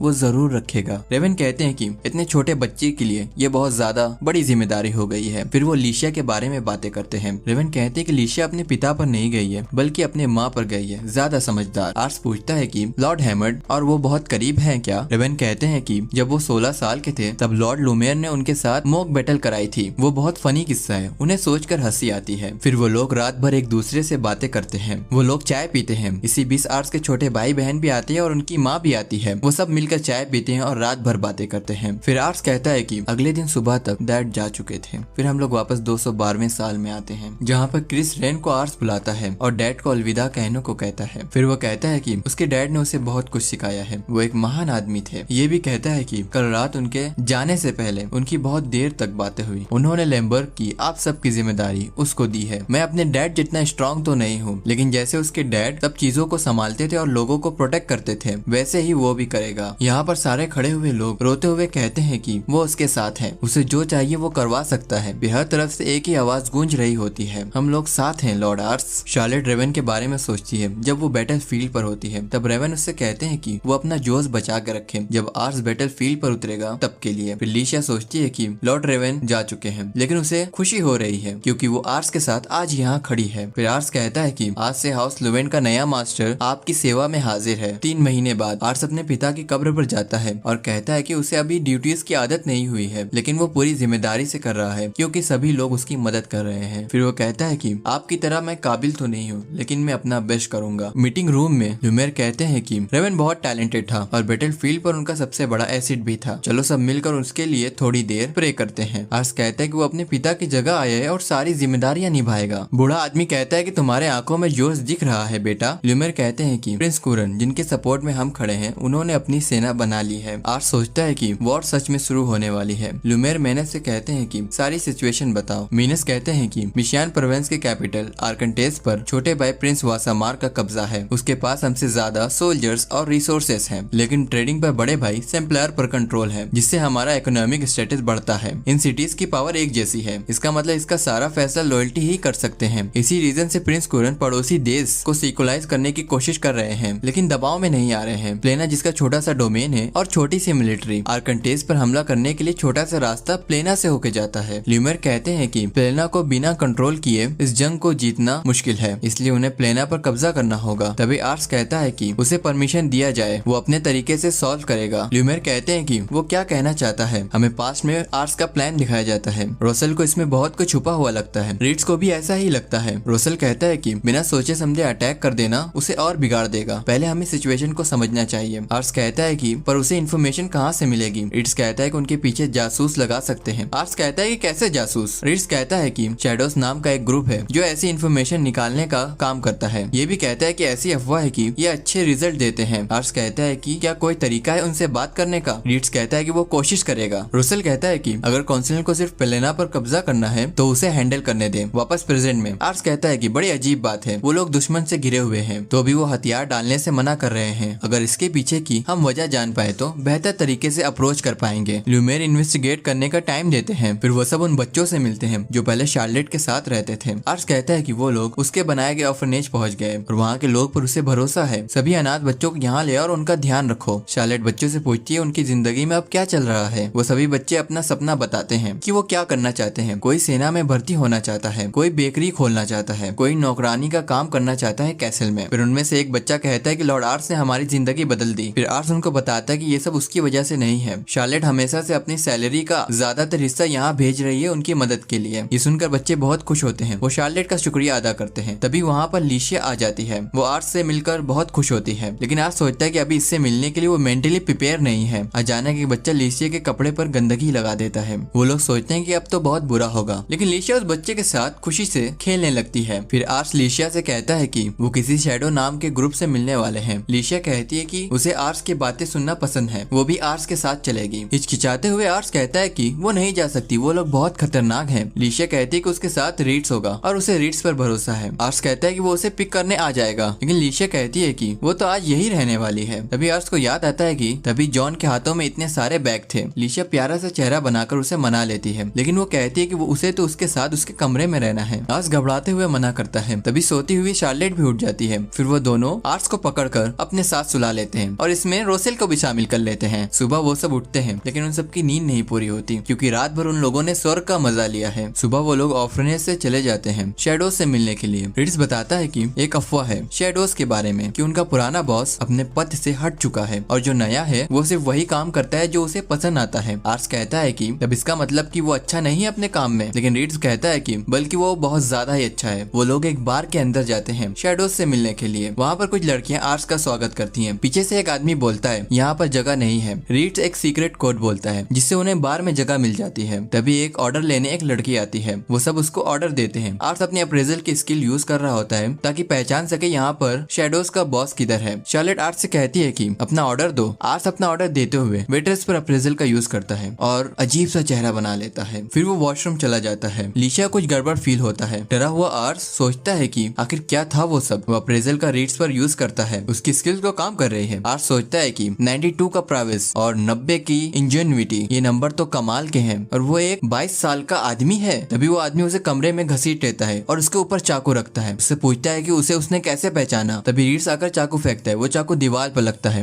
इस बार शैडो भी हमला करती है, लेकिन रीड्स उसका हाथ पकड़ लेता है। रीड्स से कहता है कि तुम्हें पता नहीं तुम क्या कर रहे हो। शैडो का लीडर कहता है कि उसे लगा कि वो सिर्फ एक बिगड़ा हुआ लड़का है, पर उसने तो अपने साथियों को भी बुला लिया। उसे ये करते हुए नहीं देखा, जरूर इसे कोई जादू आता है। डरा हुआ आज सोचता है कि उसे भी नहीं पता कि ये लोग कैसे आए। तभी लिशिया कहती है कि जो बर्ताव उसने आर्ट्स के साथ किया है उसके बाद ये डील उसे एक्सेप्ट करनी ही होगी और तुम शैडोज के बॉस हो ना। शैडो का लीडर कहता है कि अगर वो चाहता तो इसे मारकर यहाँ से भाग सकता था और किसी को पता नहीं चलता। आर्ट्स की सांस अटक जाती है। लिशिया कहती है कि रीड्स के यहाँ होते हुए तुम यहाँ से भाग पाते, ये बहुत बड़ी बात होती। ये भी कहती है कि उसे इस बात का अंदाजा हो ही गया होगा। डरा हुआ आर्ट्स सोचता है कि ये लोग तो मेरे बिना नेगोशिएट करने लगे। शैडो का लीडर कहता है कि अगर वो मना कर दे तो। लिशिया कहती है कि उसे याद होगा, उसने कहा था कि वो आर्ट्स को मार सकता है, तो ऐसा ना हो कि उसे दुनिया के किसी कोने में छुपना पड़े। लिशिया उसे डरा रही होती है। शैडोज का लीडर हंसते हुए कहता है कि लेकिन उससे पहले वो कुछ जानना चाहता है कि उनको कैसे पता चला कि वही लीडर है। आर्स बताता है कि उसके पास ऐसी पावर है जिससे वो लोगों के एबिलिटी को देख सकता है, लेकिन उसे यकीन नहीं होता। आर्स उसे कहता है कि उसे यकीन दिलाने के लिए और क्या करना पड़ेगा मज़क। वो कहता है कि उसका ये नाम नहीं है, इस नाम को उसने बहुत पहले पीछे छोड़ दिया, अब वो फेम के नाम से जाना जाता है। फेम कहता है कि अगर वो उसका नाम बता पा रहा है तो उसे उस पर यकीन है और फेम काम करने के तैयार है। लेकिन आर्स उसे कहता है कि उसने तो अभी काम बताया ही नहीं और फेम हमें जानता भी नहीं, तो भी वो करने के लिए तैयार है। फेम उससे कहता है कि वो जीतने वाले घोड़े पर दाव लगाना चाहता है। लिशिया कहती है कि वो पहले ही समझ गई थी आर्स का चेहरा देख कर कि ये वेट्रेस के ड्रेस में शैडोज का लीडर है। आर्स सोचता है कि तभी बॉस को भी पता चल गया होगा। लिशिया कहती है कि उसे अच्छा लगेगा अगर वो हर बात शेयर करेगा उसे। आर्स कहता है कि अगर वो आज नहीं होती तो अब तक वो मर चुका होता। आर्स सोचता है कि ये इतनी भरोसेमंद है कि अब उसे ही इससे डर लग रहा है। फिर वो लोग फेम से कहते हैं कि उसे मालूम करना है कि प्लेना डिस्ट्रिक्ट सिलेंडर क्यों नहीं करना चाहती। फेम कहता है कि वो 5 दिन बाद यहीं पर मिलेगा, लेकिन वो पहले 3 सोने के सिक्के लेगा इस काम के लिए। आर्स कहता है कि वो जरूर देखना चाहेगा कि वो इतना जल्दी कैसे कर लेगा। 5 दिन बाद आर्स और रीड फेम से मिलने जाते हैं। आर्स पूछता है कि उसके मामले पर कौन इन्वेस्टिगेट कर रहा है। फेम कहता है कि वो खुद ये मामला संभाल रहा है, उसे ये मामला बहुत इंटरेस्टिंग लगता है। आर्स फेम पर अप्रेजल का यूज करता है और कहता है कि इनके नंबर तुम देखकर अंदाजा लगा सकते हो ये क्यों शैडो ग्रुप के लीडर है। फेम कहता है कि उसके हाथों एक इंटरेस्टिंग चीज लगी है, एक कॉन्ट्रैक्ट, और उस कॉन्ट्रैक्ट पर जो प्रिंस वासा मार्क को सपोर्ट करते हैं उनके सिग्नेचर और स्टैम्प है और इन सभी लोगों के पास इस कॉन्ट्रैक्ट की कॉपी होगी। रीड उसमें मासा डिस्ट्रिक्ट का भी स्टैम्प देखता है। ये भी कहता है कि वो लोग तो प्रिंस कूनर का साथ देने वाले थे, लेकिन अगर ये कॉन्ट्रैक्ट सही है तो ये लोग हमें धोखा दे रहे हैं। रीड्स कहता है कि इस सिचुएशन में अगर हम प्लेनर डिस्ट्रिक्ट पर हमला करेंगे तो मासा हम पर पीछे से अटैक कर सकता है, उन्हें कमजोर कर देगा। रीड फैम से पूछता है कि क्या तुम ये कंफर्म कर सकते हो कि ये असली पेपर हैं? फैम कहता है कि तुम उस पर यकीन करो, ये उसे कैसल प्लेना से मिले हैं। आर्स सोचता है कि फैम कितने कूल है, इसने इतनी बड़ी इन्फॉर्मेशन कितने आसानी से निकाल ली और ये कितने आसानी से अपने आप को एक लड़की के गेटअप में डाल लेते हैं, बिल्कुल एक निंजा की तरह। फिर आर्स उसे पेमेंट देता है। फैम उसे मना कर देता है और कहता है कि ये उसकी अपॉलॉजी समझ लो। आर्स उससे कहता है कि वो उसके अगले जॉब के लिए ज्यादा पे करेगा। वो कॉन्ट्रैक्ट आर्स लूमेर को दिखाता है और कहता है कि ये पक्की खबर है कि उसे ये डॉक्यूमेंट प्लेना के हेडमैन के घर से मिले हैं। ल्यूमेर कहते हैं कि अगर ये डॉक्यूमेंट असली है तो प्लेना पर अटैक करने का कोई फायदा नहीं, लेकिन मीनस कहते हैं कि ये डॉक्यूमेंट फेक है। फिर वो उन्हें डिफरेंस दिखाते हैं सिग्नेचर का। तभी ल्यूमेर कहते हैं कि इस फेक डॉक्यूमेंट को दिखाकर प्लेना को गुमराह किया जा रहा है। आर्ट्स, रोसेल, रीड्स ये सुनकर हैरान हो जाते हैं। ल्यूमेर कहते हैं कि वो जरूर मैजिक स्टोन लेना चाहते होंगे जो कि एक्सपोर्ट हो जाते हैं, और ये भी कहते हैं कि ये मैजिक स्टोन मिशियान के 3 ही डिस्ट्रिक्ट में पाए जाते हैं और उसे यूज करने पर बहुत बड़ा धमाका होता है और इससे कई हथियार बन सकते हैं। आर्ट्स कहता है कि इसका मतलब कि प्रिंस वासामार सिर्फ मैजिक स्टोन पाने के लिए प्लेना के पीछे पड़े हैं। रोसेल कहता है कि अब कोई मतलब नहीं बनता प्लेना पर हमला करने का, क्योंकि अगर वो लड़ेंगे तो उनका ही नुकसान होगा, तो इस लड़ाई को जीतने के लिए प्लेना को सच बताना होगा। ल्यूमेर कहते कि उन्होंने कई लोगों को भेजा, सबको बिना सुने उन लोगों को वापस भेज दिया गया। फिर आर्ट्स जाता है प्लेना के लॉर्ड के पास और कहता है कि वो प्रिंस वासामार के साथ खड़ा होना चाहता है। मासा की जितनी बड़ी सेना आपके साथ खड़ी हो तो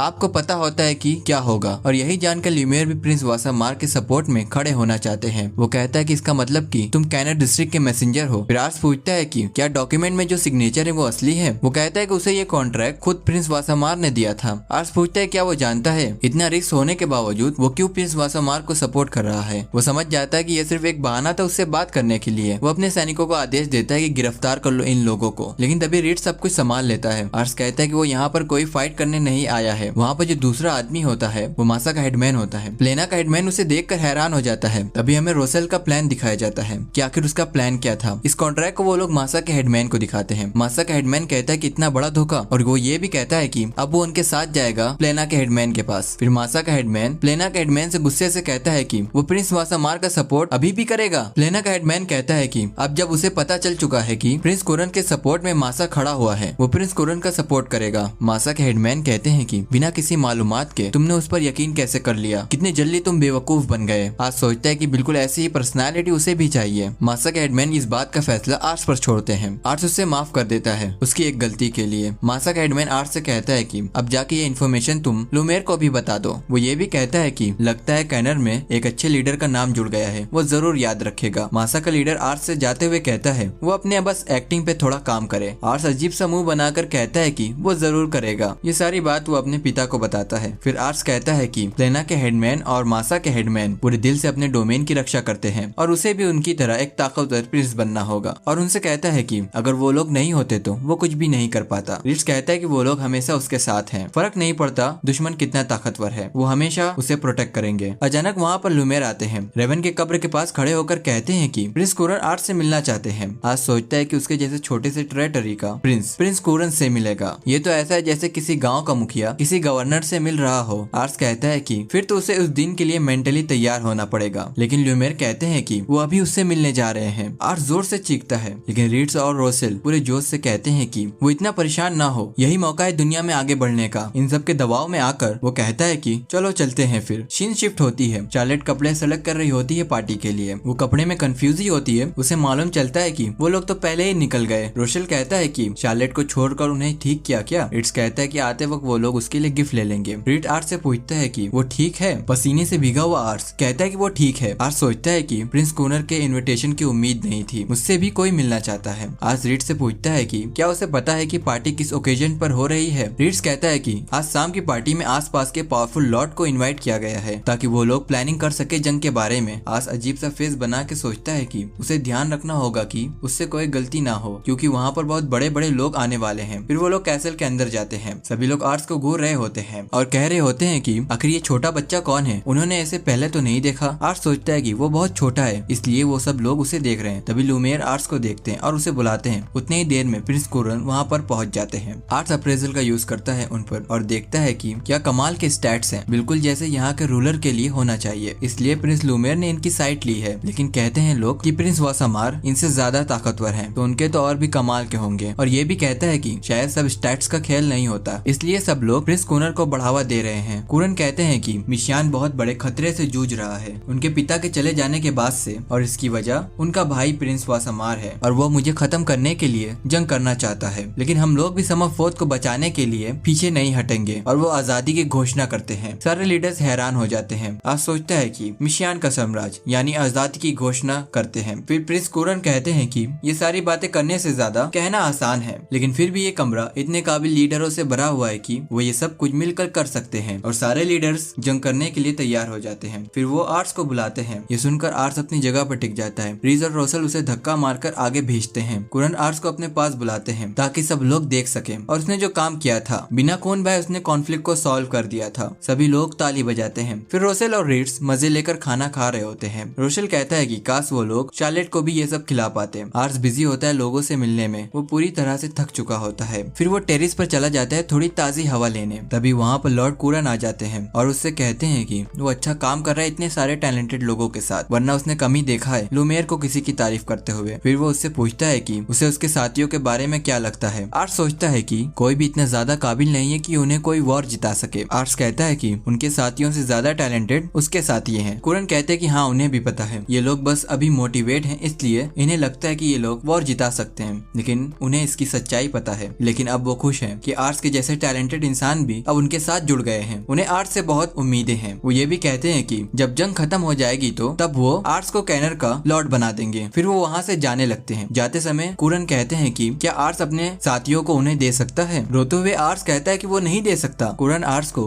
आने वाले काउंसिल में बुलाते हैं, वहाँ पर वो अपने ओपिनियंस शेयर करे और उसकी अप्रेजल स्किल का यूज करके वो कुछ अच्छे साथियों को जोड़ना चाहते हैं। प्रिंस वासामार के सामने एक आदमी खड़ा होकर कहता है कि ये बड़ी शर्म की बात है, वो लोग प्रिंस कूनर के सेना को आपस में लड़ा नहीं पाए। लेकिन वो लोग ये भी कहते हैं कि उन्होंने प्लेना से इतने सारे मैजिक स्टोन कलेक्ट कर लिए हैं कि अगर वो लोग वॉर में खड़े हो तो उनके सामने वो लोग थोड़ी देर तक भी नहीं टिक पाएंगे। वो लोग ये भी कहते हैं कि अगर वो लोग जंग शुरू करे तो उनका ज्यादा नुकसान नहीं होगा। प्रिंस वासामार कहता है कि बहुत ज्यादा नुकसान, वो तब तक नहीं लड़ता जब तक 100% जंग जीतने की गारंटी ना हो। वो ये भी कहता है कि टॉमस से मिरेल कहाँ है। टॉमस कहता है कि ये उसे कैसे पता होगा, वो जरूर नशे की हालत में कहीं पड़ी होगी। वासामार कहते हैं कि गड़े मुर्दे मत उखाड़ो, वो चाहते हैं कि वो उनके साइड खड़ी हो। टॉमस कहता है कि आप मजाक तो नहीं कर रहे हैं। वो कहते हैं कि उसे सिर्फ उसकी काबिलियत से मतलब है। टॉमस कहता है कि वो अब बहुत बड़ी शराबी बन गई है, सारी दुनिया में कोई भी उसे काम पर नहीं रख रहा है। प्रिंस वासामार कहते हैं कि तुम्हें ऐसा लगता है तो ऐसा ही हो। आर्ट्स मार्केट में चल रहा होता है और शार्लेट को बताता है सारी बातें और रीड से पूछता है कि क्या कोई तरीका है टैलेंटेड लोगों को ढूंढने का। रीड्स कहता है कि वो शैडोज की हेल्प ले सकते हैं और वो ये काम फैम को दे देते हैं। आर्ट्स से टकराती है और वो जमीन में गिर जाता है। वो हाथ बढ़ाती उसे उठाने के लिए और पूछती है कि क्या तुम ठीक हो। आर्ट्स खड़ा होता है। वो औरत वहाँ से चली जाती है। फिर वो औरत फैम के बार में जाती है। फैम उससे कहता है कि आज बार बंद है, लेकिन वो कहती है कि वो यहाँ नौकरी के लिए आई है। लिटिल बॉय फैम के पीछे वाला आदमी मिरेल को जानता है। फैम उससे पूछता है कि क्या वो लोग एक दूसरे को जानते हैं। वो आदमी बताता है कि वो दोनों बार में बैठकर एक साथ पिया करते थे। मिरेल कहती है कि तब तो वो लोग बार बडीज हुए, इसी हक से काम दिया जाए। फैम लड़कियों वाली आवाज में कहता है कि वो दोनों शांत हो जाएं। फैम को मिरेल बहुत इंटरेस्टिंग लगती है। वो आदमी से कहता है कि शायद इन्हें काम पर रख लेना चाहिए। वो आदमी कहता है कि मिरेल काम पर रहेगी तो वो सिर्फ उनका काम बढ़ाएगी। फैम उस आदमी से कहता है कि वो चिंता ना करे, वो देख लेगा। मिरेल को काम पर रख लिया जाता है, लेकिन मिरेल सिर्फ गड़बड़ कर रही होती है। फैम लड़कियों वाले आवाज से पूछता है कि पहले वो क्या करती थी। मिरेल कहती कि उसे ट्रैवल करना पसंद है और अलग अलग जगह पर रुककर शराब पीना पसंद है। मिरेल उससे कहती है कि इतनी डिटेल में किसी लड़की का पास्ट जानना गलत बात है। लिटिल बॉय फैम उससे पूछता है कि वो बार बार उसे लिटिल बॉय क्यों बोल रही है, क्या मैं लड़का लगता हूँ। मिरेल कहती हाँ लगती है, पर इससे कोई फर्क नहीं पड़ता। वो ये भी कहती है कि उसका एक छोटा भाई है और वो लोग एक बूढ़े आदमी के लिए काम करते थे, लेकिन अभी उस बूढ़े आदमी का किसी ने मर्डर कर दिया है। पहले वो लोग बहुत करीब थे और उस बूढ़े आदमी को उन पर बहुत भरोसा था। शायद उसका नाम अमाडोर सलमाकिया था। बार वाला आदमी कहता है कि मिशियान के गवर्नर थे वो और उस पर यकीन नहीं करता। मिरेल कहती है कि उसने तो उसकी पूरी कहानी बता दी। फैम मिरेल से कहता है कि उसके पास उसके लिए एक बेहतर जॉब है और आर्ट्स को मैसेज भेजता है कि उसे एक अच्छा कैंडिडेट मिल गया है। आर्ट्स हैरान हो जाता है कि उसे कितना जल्दी एक मिल गया है। जितनी देर में वो लोग लेटर पढ़ते हैं उतने ही देर में वो लोग आ जाते हैं। आर्ट्स मिरेल को देखकर कहता है कि ये तो वही है जिसकी उससे टक्कर हुई थी कल। मिरेल कहती है कि सॉरी, पर वो उसे नहीं जानती। वो सब देखते हैं कि ये तो अभी भी ड्रिंक कर रही है। रीड्स फैम से पूछता है कि तुम्हें यकीन तो है ना, तुम हम पर कोई मुसीबत तो नहीं थोप रहे हो ना। फैम कहता है कि उसे लगता है कि ये उसका लेवल मैच करती है। मिरेल आर्ट्स से कहती है कि अच्छा तुम ही हो लैम्बर के लॉर्ड। वो सोच रही थी कि वो कैसा होगा, लेकिन वो तो एक छोटा सा बच्चा है। आर्ट्स कहता है कि उसे निराशा हुई, इसके लिए सॉरी। मिरेल कहती है कि ये तो बहुत कूल है कि वो एक छोटा सा बच्चा है और ये लोग भी बहुत मजेदार लगते हैं। आर्ट्स सोचता है कि भले ही फैम इनको लेकर आए हैं, पहले इनका स्टैट्स देखता हूँ। आर्ट्स हैरान हो जाता है और कहता है कि ये तो मॉन्स्टर है। तो मिरेल कहती है कि तो उसकी जॉब पक्की। आर्ट्स कहता है कि तो वो मिरेल ग्रैंडियन है। मिरेल उससे पूछती है कि क्या वो उससे जानता है, वो पहले भी मिल चुके हैं। रीड्स मिरेल का नाम सुन के हैरान हो जाता है। फैम कहता है कि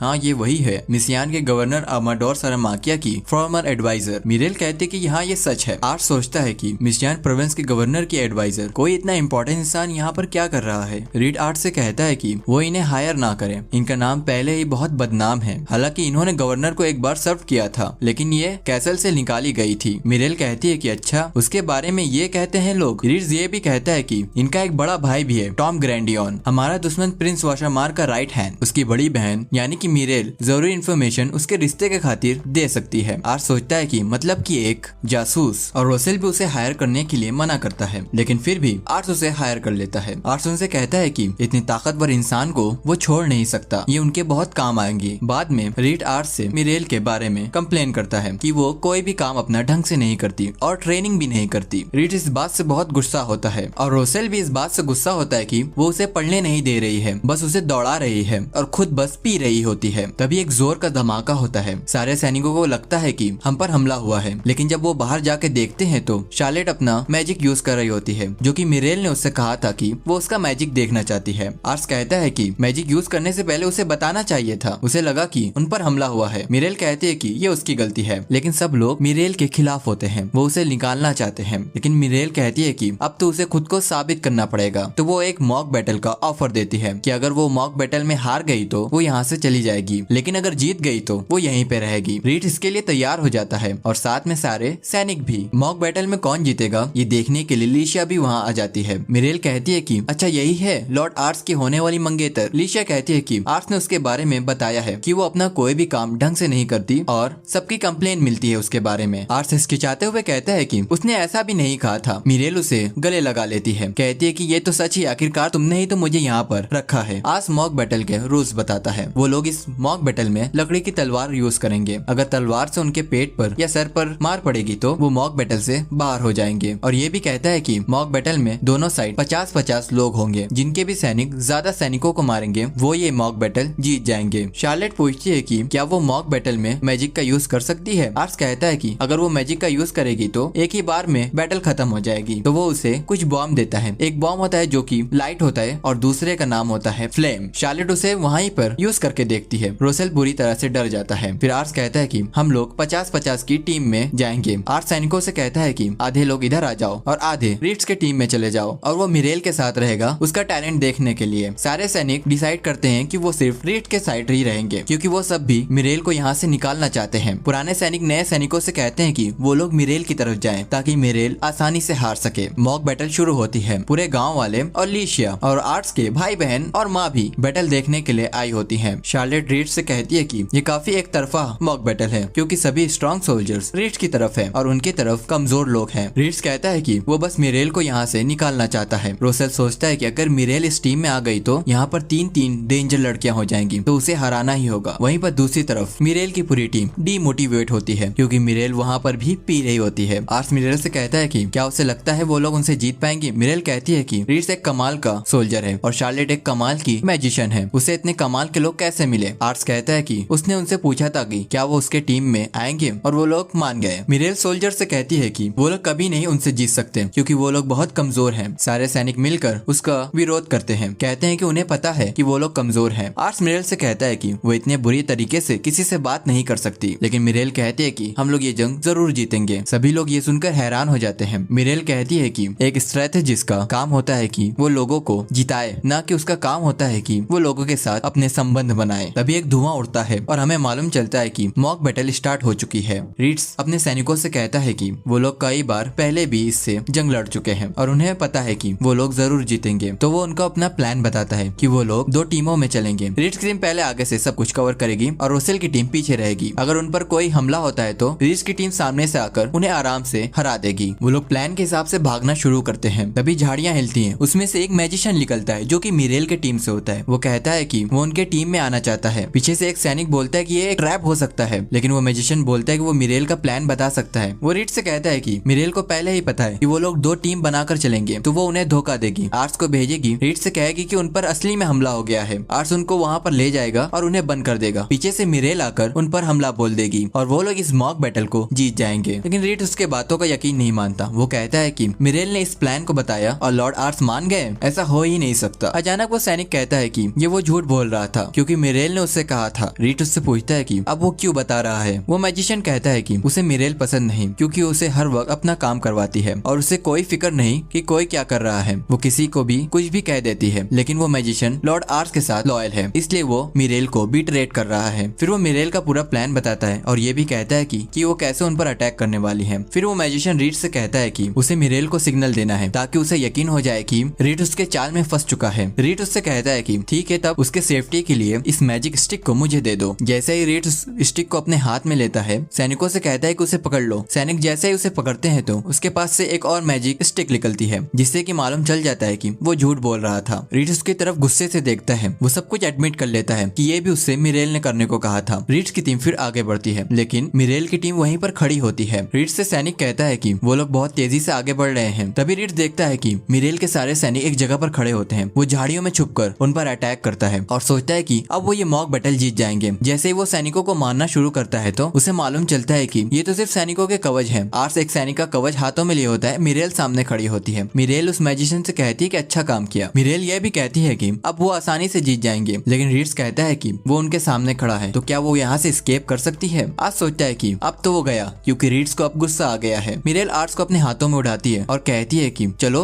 देखते हैं कौन जीतता है। आर्ट्स को अपने पीठ पर बिठाकर तेजी से दौड़ती है। रीड्स और उसके सैनिक भी उसका पीछा करते हैं। रीड्स की आंखें पूरी तरह से लाल हो जाती है, लेकिन मिरेल हंसते हुए दौड़ती रहती है। मिरेल तेजी से भाग रही होती है। आर्ट्स उससे कहता है कि वो लोग आसानी से हमें चेस कर लेंगे। रीड्स कहता है कि वो आसानी से उन्हें पकड़ लेंगे और ये मॉक बैटल जीत जाएंगे। तभी 2 सैनिक आर्ट्स को पकड़ने ही वाले होते हैं, लेकिन वो उनके जाल में फंस जाते हैं और जमीन पर गिर जाते हैं। कुछ सैनिक पैर पर लटक जाते हैं, लेकिन रीड्स उनका पीछा करता रहता है। इस ट्रैप का असर रीड्स पर नहीं होता। वो आसानी से इससे बच जाता है और उन ट्रैप को तोड़ देता है। सारे सैनिक फिर से मिरेल के पीछे भागना शुरू करते हैं। आर्ट्स अपने और मिरेल के कान बंद करता है। मिरेल उन पर साउंड बॉम्ब फेंकती है और वहाँ पर एक बड़ा धमाका होता है। सारे सैनिक अपने कान पकड़कर बैठ जाते हैं, लेकिन रीड्स को मिरेल दिख जाती है और फिर से वो उसका पीछा करने लगता है। और इस बार तो वो बहुत ज्यादा ही गुस्से में होता है। फिर से उसकी आंखें लाल हो जाती है। मिरेल कहती है कि उसने ये नहीं सोचा था कि वो उनका इतने दूर तक पीछा करेगा। लीशिया को जलन हो रही होती है, क्योंकि आर्ट्स मिरेल के पीठ पर होता है, इसलिए वो जोर से चिल्लाती है कि रीड्स उसे पकड़ लो। जॉन को ये बहुत अजीब लगता है। तभी रेन और क्रिस कहते हैं कि भैया की बाकी सेना कहाँ गई। ये बात लीशिया भी नोटिस करती है। रोसेल अपनी टीम के साथ आगे बढ़ रहा होता है। शार्लेट कहती है कि वो लोग अपने तय किए जगह से बहुत ज्यादा आगे आ चुके हैं, लेकिन रोसेल कहता है कि उसे आगे बढ़ते रहना होगा, क्योंकि यही प्लान किया गया था। तभी झाड़ियों में से कुछ सैनिक आते हैं और वो सिग्नल दे देते हैं कि रोसेल उनको मिल गया। लेकिन रोसेल सोचता है कि ये लोग तो आधे हैं, हम लोग मिलकर इन्हें आसानी से हरा देंगे। वो अपने सैनिकों से कहता है कि हमला करो, वो लोग आसानी से जीत जाएंगे क्योंकि वो लोग ज्यादा हैं। तो उसके सैनिक घमंड में कहते हैं कि हम तो इस न्यू बेबीज को आराम से हरा देंगे। तभी मिरेल के सैनिक कहते हैं कि मिरेल ने उसे पहले ही बता दिया था कि हम लोग न्यू बेबीज उससे कमजोर हैं और वो उन्हें हरा नहीं सकते। तो उनका प्लान होता है कि वो लोग एक सैनिक पर दो सैनिक हमला करेंगे। यहाँ पर एक घमासान युद्ध शुरू होती है। एक सैनिक पर दो सैनिक मिरेल और रीड्स बहुत तेजी से भाग रहे होते हैं, लेकिन तो भी रीड्स उन्हें पकड़ नहीं पाता। वहीं दूसरी तरफ रोसेल की टीम हार जाती है। शार्लेट रोसेल को लेकर भागती है, तभी एक साउंड बॉम्ब का यूज करती है। मिरेल को मालूम चल जाता है कि वो लोग अब उनके करीब आ चुके हैं। तभी आर्ट्स कहता है कि रीड्स बस उन्हें पकड़ने ही वाला है। रोसेल जब पलट कर देखता है तो सैनिकों के साथ शार्लेट भी पड़ी होती है। तभी वहाँ पर दूसरे सैनिक आ जाते हैं, वो रोसेल का पीछा करने लगते हैं। रोसेल भागता है वहाँ से। तभी लिशिया को मिरेल का पूरा प्लान समझ में आ जाता है कि कौन जीतने वाला है। वो उसके रिजल्ट को देखने के लिए फॉरेस्ट में उतर जाती है। मिरेल इतनी तेजी से दौड़ती है कि आर्ट्स को चक्कर आने लगते हैं। तभी वो लोग रोसेल को देख लेते हैं। रोसेल मिरेल को देखता है। रीड्स उससे कहता है कि रुकना नहीं, वो बस मिरेल को पकड़ने ही वाला है। रोसेल रुकता नहीं है, वो तेजी से भागता है। वहीं दूसरी तरफ रीड्स भी तेजी से भागता है। आर्ट्स उसके ऊपर बॉम्ब छोड़ता है। रीड्स एक जगह पर रुक जाता है। मिरेल अपनी तलवार लेके रोसेल की तरफ भागती है, लेकिन रीड्स भी बच जाता है। रीड्स भी अपनी तलवार निकालता है, लेकिन तभी आर्ट्स के हाथों से एक बॉम्ब गिरता है और मिरेल इस मॉक बैटल को जीत जाती है। रीड्स आर्ट्स को नहीं मार पाता। सारे सैनिक हैरान होते हैं। मिरेल आर्ट्स से कहती है कि वो बहुत भारी है। आर्ट्स सोचता है कि ये इतना दौड़ने के बाद भी नहीं थकी, ये तो बहुत स्ट्रांग है। मिरेल कहती है कि इतना भागने के बाद तो अब उसे एक बियर चाहिए। सारे न्यू बीस सैनिक खुशियां मनाते हैं। शाम में आर्ट्स अनाउंसमेंट करता है कि मिरेल की टीम जीत गई। सैनिकों को बुरा लगता है, लेकिन रीड सैनिकों से कहता है कि उनको हक नहीं कुछ भी कहने का, क्योंकि वो लोग तादाद में ज्यादा थे और उनसे ताकतवर थे। तो भी वो लोग हार गए, तो वो लोग अपने हार को एक्सेप्ट करें। और वो उन लोगों से माफी मांगता है कि वो उन्हें जिता नहीं पाया, और ये भी कहता है कि वो कहना नहीं चाहता, लेकिन मिरेल सच में टैलेंटेड है। रीड्स मिरेल को आवाज लगाता है और कहता है कि वो चाहता है कि मिरेल उसे सिखाए। रोसेल भी कहता है कि वो समझ गया कि मिरेल उसे क्यों दौड़ा रही थी। सारे सैनिक भी कहते हैं कि वो चाहते हैं कि मिरेल उन्हें ट्रेनिंग दे। आर्ट सोचता है कि सब कुछ अच्छा जा रहा है, कहीं मिरेल कुछ अनाप शनाप ना बोल दे, लेकिन मिरेल कहती है कि वो लोग भी कमाल के हैं। वो सब हैरान हो जाते हैं ये सुनकर। मिरेल रीड से कहती है कि उसने एक्सपेक्ट नहीं किया था कि रीड उसके इतने करीब आ जाएगा, और शार्लेट से कहती है कि अगर शार्लेट अपना मैजिक यूज करती तो वो लोग ये कभी जीत ही नहीं पाते। और रोसेल से कहती है कि ये जरूर उसकी स्ट्रेटेजी होगी कि वो लोग दो टीम में चलेंगे और दोनों टीम एक दूसरे से थोड़ी दूरी पर होगी। मिरेल ये भी कहती है कि कमाल के तुम लोग नहीं, कमाल के तो ये आर्ट्स है जो कि इतने अमेजिंग लोगों के साथ रहता है। वो आर्ट्स से पूछती है कि आखिर करना क्या चाहते हो इतने स्ट्रॉन्ग लोगों के साथ। आर्ट्स हल्की से मुस्कुराहट के साथ कहता है पहले तो वो एक स्ट्रॉन्ग आर्मी बनाना चाहता था जो जंग में सरवाइव कर सके, लेकिन अब वो एक ऐसा डोमेन बनाना चाहता है जहाँ पर बच्चे और बड़े सब लोग मिलकर खुशी से रह सके। मिरेल ये बात सुनकर मुस्कुराती है और आर्ट्स से कहती है कि तो ये सब तुम चाहते हो बिना वॉर करे। आर्ट्स कहता है हाँ। मिरेल कहती है कि अगर तुम ये सब बिना वॉर करे चाहते हो तो उसे एक किंग बन जाना चाहिए। आर्ट्स ये सुनकर हैरान हो जाता है और सारे सैनिक भी हैरान हो जाते हैं। मिरेल कहती है कि तब तो हमें इसकी तैयारी करनी होगी। मिरेल आर्ट्स से पूछती है कि क्या वो बनना चाहता है और मुस्कुराती है। आर्ट्स सोचता है कि एक एम्परर, उसको अपने पिता की कही गई बातें याद आती है कि उन्होंने पहले ही कहा था ऐसी काबिलियत के साथ वो जरूर एक एम्परर बन सकता है। फिर मिरेल कहती है कि चलो पार्टी करते हैं। फिर वो सब पार्टी करते हैं। मिरेल हमेशा की तरह लोगों से पीने का कॉन्टेस्ट करती है और वो कई लोगों से जीत जाती है। तभी न्यू बीस कहते हैं कि वो मिरेल से सीखना चाहते हैं कि वो कैसे इतनी स्ट्रांग बनी। मिरेल कहती है कि इसमें सीखने जैसा कुछ नहीं है। उसने रीड्स के इंस्ट्रक्शन देखे हैं कि वो कैसे उन्हें टीच करता है, और वो जैसे उन्हें टीच करता है वो बिल्कुल सही है, उसमें कुछ और ऐड करने की जरूरत नहीं है, और वो लोग एक आम सैनिक से काफी ज्यादा स्ट्रांग है। तो न्यू बीस पूछते हैं कि तो उसने ऐसा क्यों कहा कि वो लोग बहुत कमजोर हैं। मिरेल कहती है कि कभी कदार कहना पड़ता है। रोसेल उदास होता है। वो मिरेल से कहता है कि वो समझ गया कि वो क्यों उसे तेज भागने के लिए कह रही थी। एक स्ट्रेटजिस्ट का सिर्फ प्लान बनाना काम नहीं होता है, बल्कि अपने डोमेन की हिफाजत करना भी होता है। मिरेल रोसेल से कहती है कि अगर एक स्ट्रेटजिस्ट मर जाता है तो बैटलफील्ड में, तो समझ जाओ कि उसकी पूरी सेना खत्म हो जाएगी। एक स्ट्रेटजिस्ट की बैटलफील्ड में बहुत जरूरत होती है। रोसेल कहता है कि फास्ट भागना सीखेगा। तभी शार्लेट उसके ऊपर गिर जाती है। मिरेल शार्लेट से कहती है कि वो सही टाइम पर आई। वो चाहती है कि वो रोसेल के पीछे आग के गोले छोड़े ताकि वो तेज भाग पाए। लिशिया कहती है कि वो मिरेल से जेलस हो गई थी, लेकिन अब उसे समझ में आ गया है कि मिरेल कितनी टैलेंटेड है। तभी वहाँ पर रीड्स आता है और वो आर्ट्स से कुछ कहना चाहता है। लिशिया वहाँ से चली जाती है। रीड्स आर्ट्स से माफी मांगता है क्योंकि वो मॉक बैटल हार गया था। आर्ट्स कहता है कि कोई बात नहीं, लेकिन रीड्स कहता है कि वो उसके भरोसे पर खरा नहीं उतर पाया, उसे खेद है, उसने लॉर्ड रेवन से निभाया हुआ वादा पूरा नहीं कर पाया। आर्ट्स रीड्स का हाथ पकड़कर कहता है कि वो तो अभी फ्यूचर के बारे में सोच रहा है। लिशिया मिरेल की आपस में अच्छी बनने लगती है। आर्ट्स रीड्स से पूछता है कि वो क्या सोचता है मिरेल ने जो कहा एम्परर बनने के बारे में, लेकिन रीड्स कहता है कि वो ज्यादा हैरान नहीं हुआ क्योंकि उसे भी ऐसा ही लगता है। आर्ट्स कहता है कि एक एम्परर एम्परर बनना, वो एम्परर बन सकता है? आर्ट्स हैरान हो जाता है। वो चाहता है कि दुनिया बिना वॉर की हो और यहाँ पर हर कोई एक साथ खुशी से रहे। रिट्स कहता है कि वो जो चाहे वो कर सकता है, वो हमेशा उसके साथ खड़ा है। सुबह लीसिया वापस जाने लगती है। आर्ट्स से कहती है कि वो हमेशा की तरह उसे लेटर लिखे। वहीं दूसरी तरफ मिरेल हमेशा की तरह सो रही होती है। सैनिक उसे जगाने की कोशिश करते हैं और कहते हैं कि वो चाहते हैं कि वो उसे ट्रेनिंग दे। रिट्स जोरों से ट्रेनिंग कर रहा होता है। सैनिक सोचते हैं कि अब तो ये और खतरनाक हो गया है। शार्लेट रोसेल को भगा रही होती है ताकि वो और तेज भाग सके। तभी लॉर्ड कुरन का मैसेज आता है और वो चाहते हैं कि वो दोबारा से मीटिंग ज्वाइन करे। और इसके साथ एपिसोड खत्म होता है। नेक्स्ट एपिसोड के लिए बने रहें। अगर आपको वीडियो पसंद आई तो सब्सक्राइब करना ना भूलें और बेल आइकन को भी दबाएं ताकि कोई भी अपडेट मिस ना हो।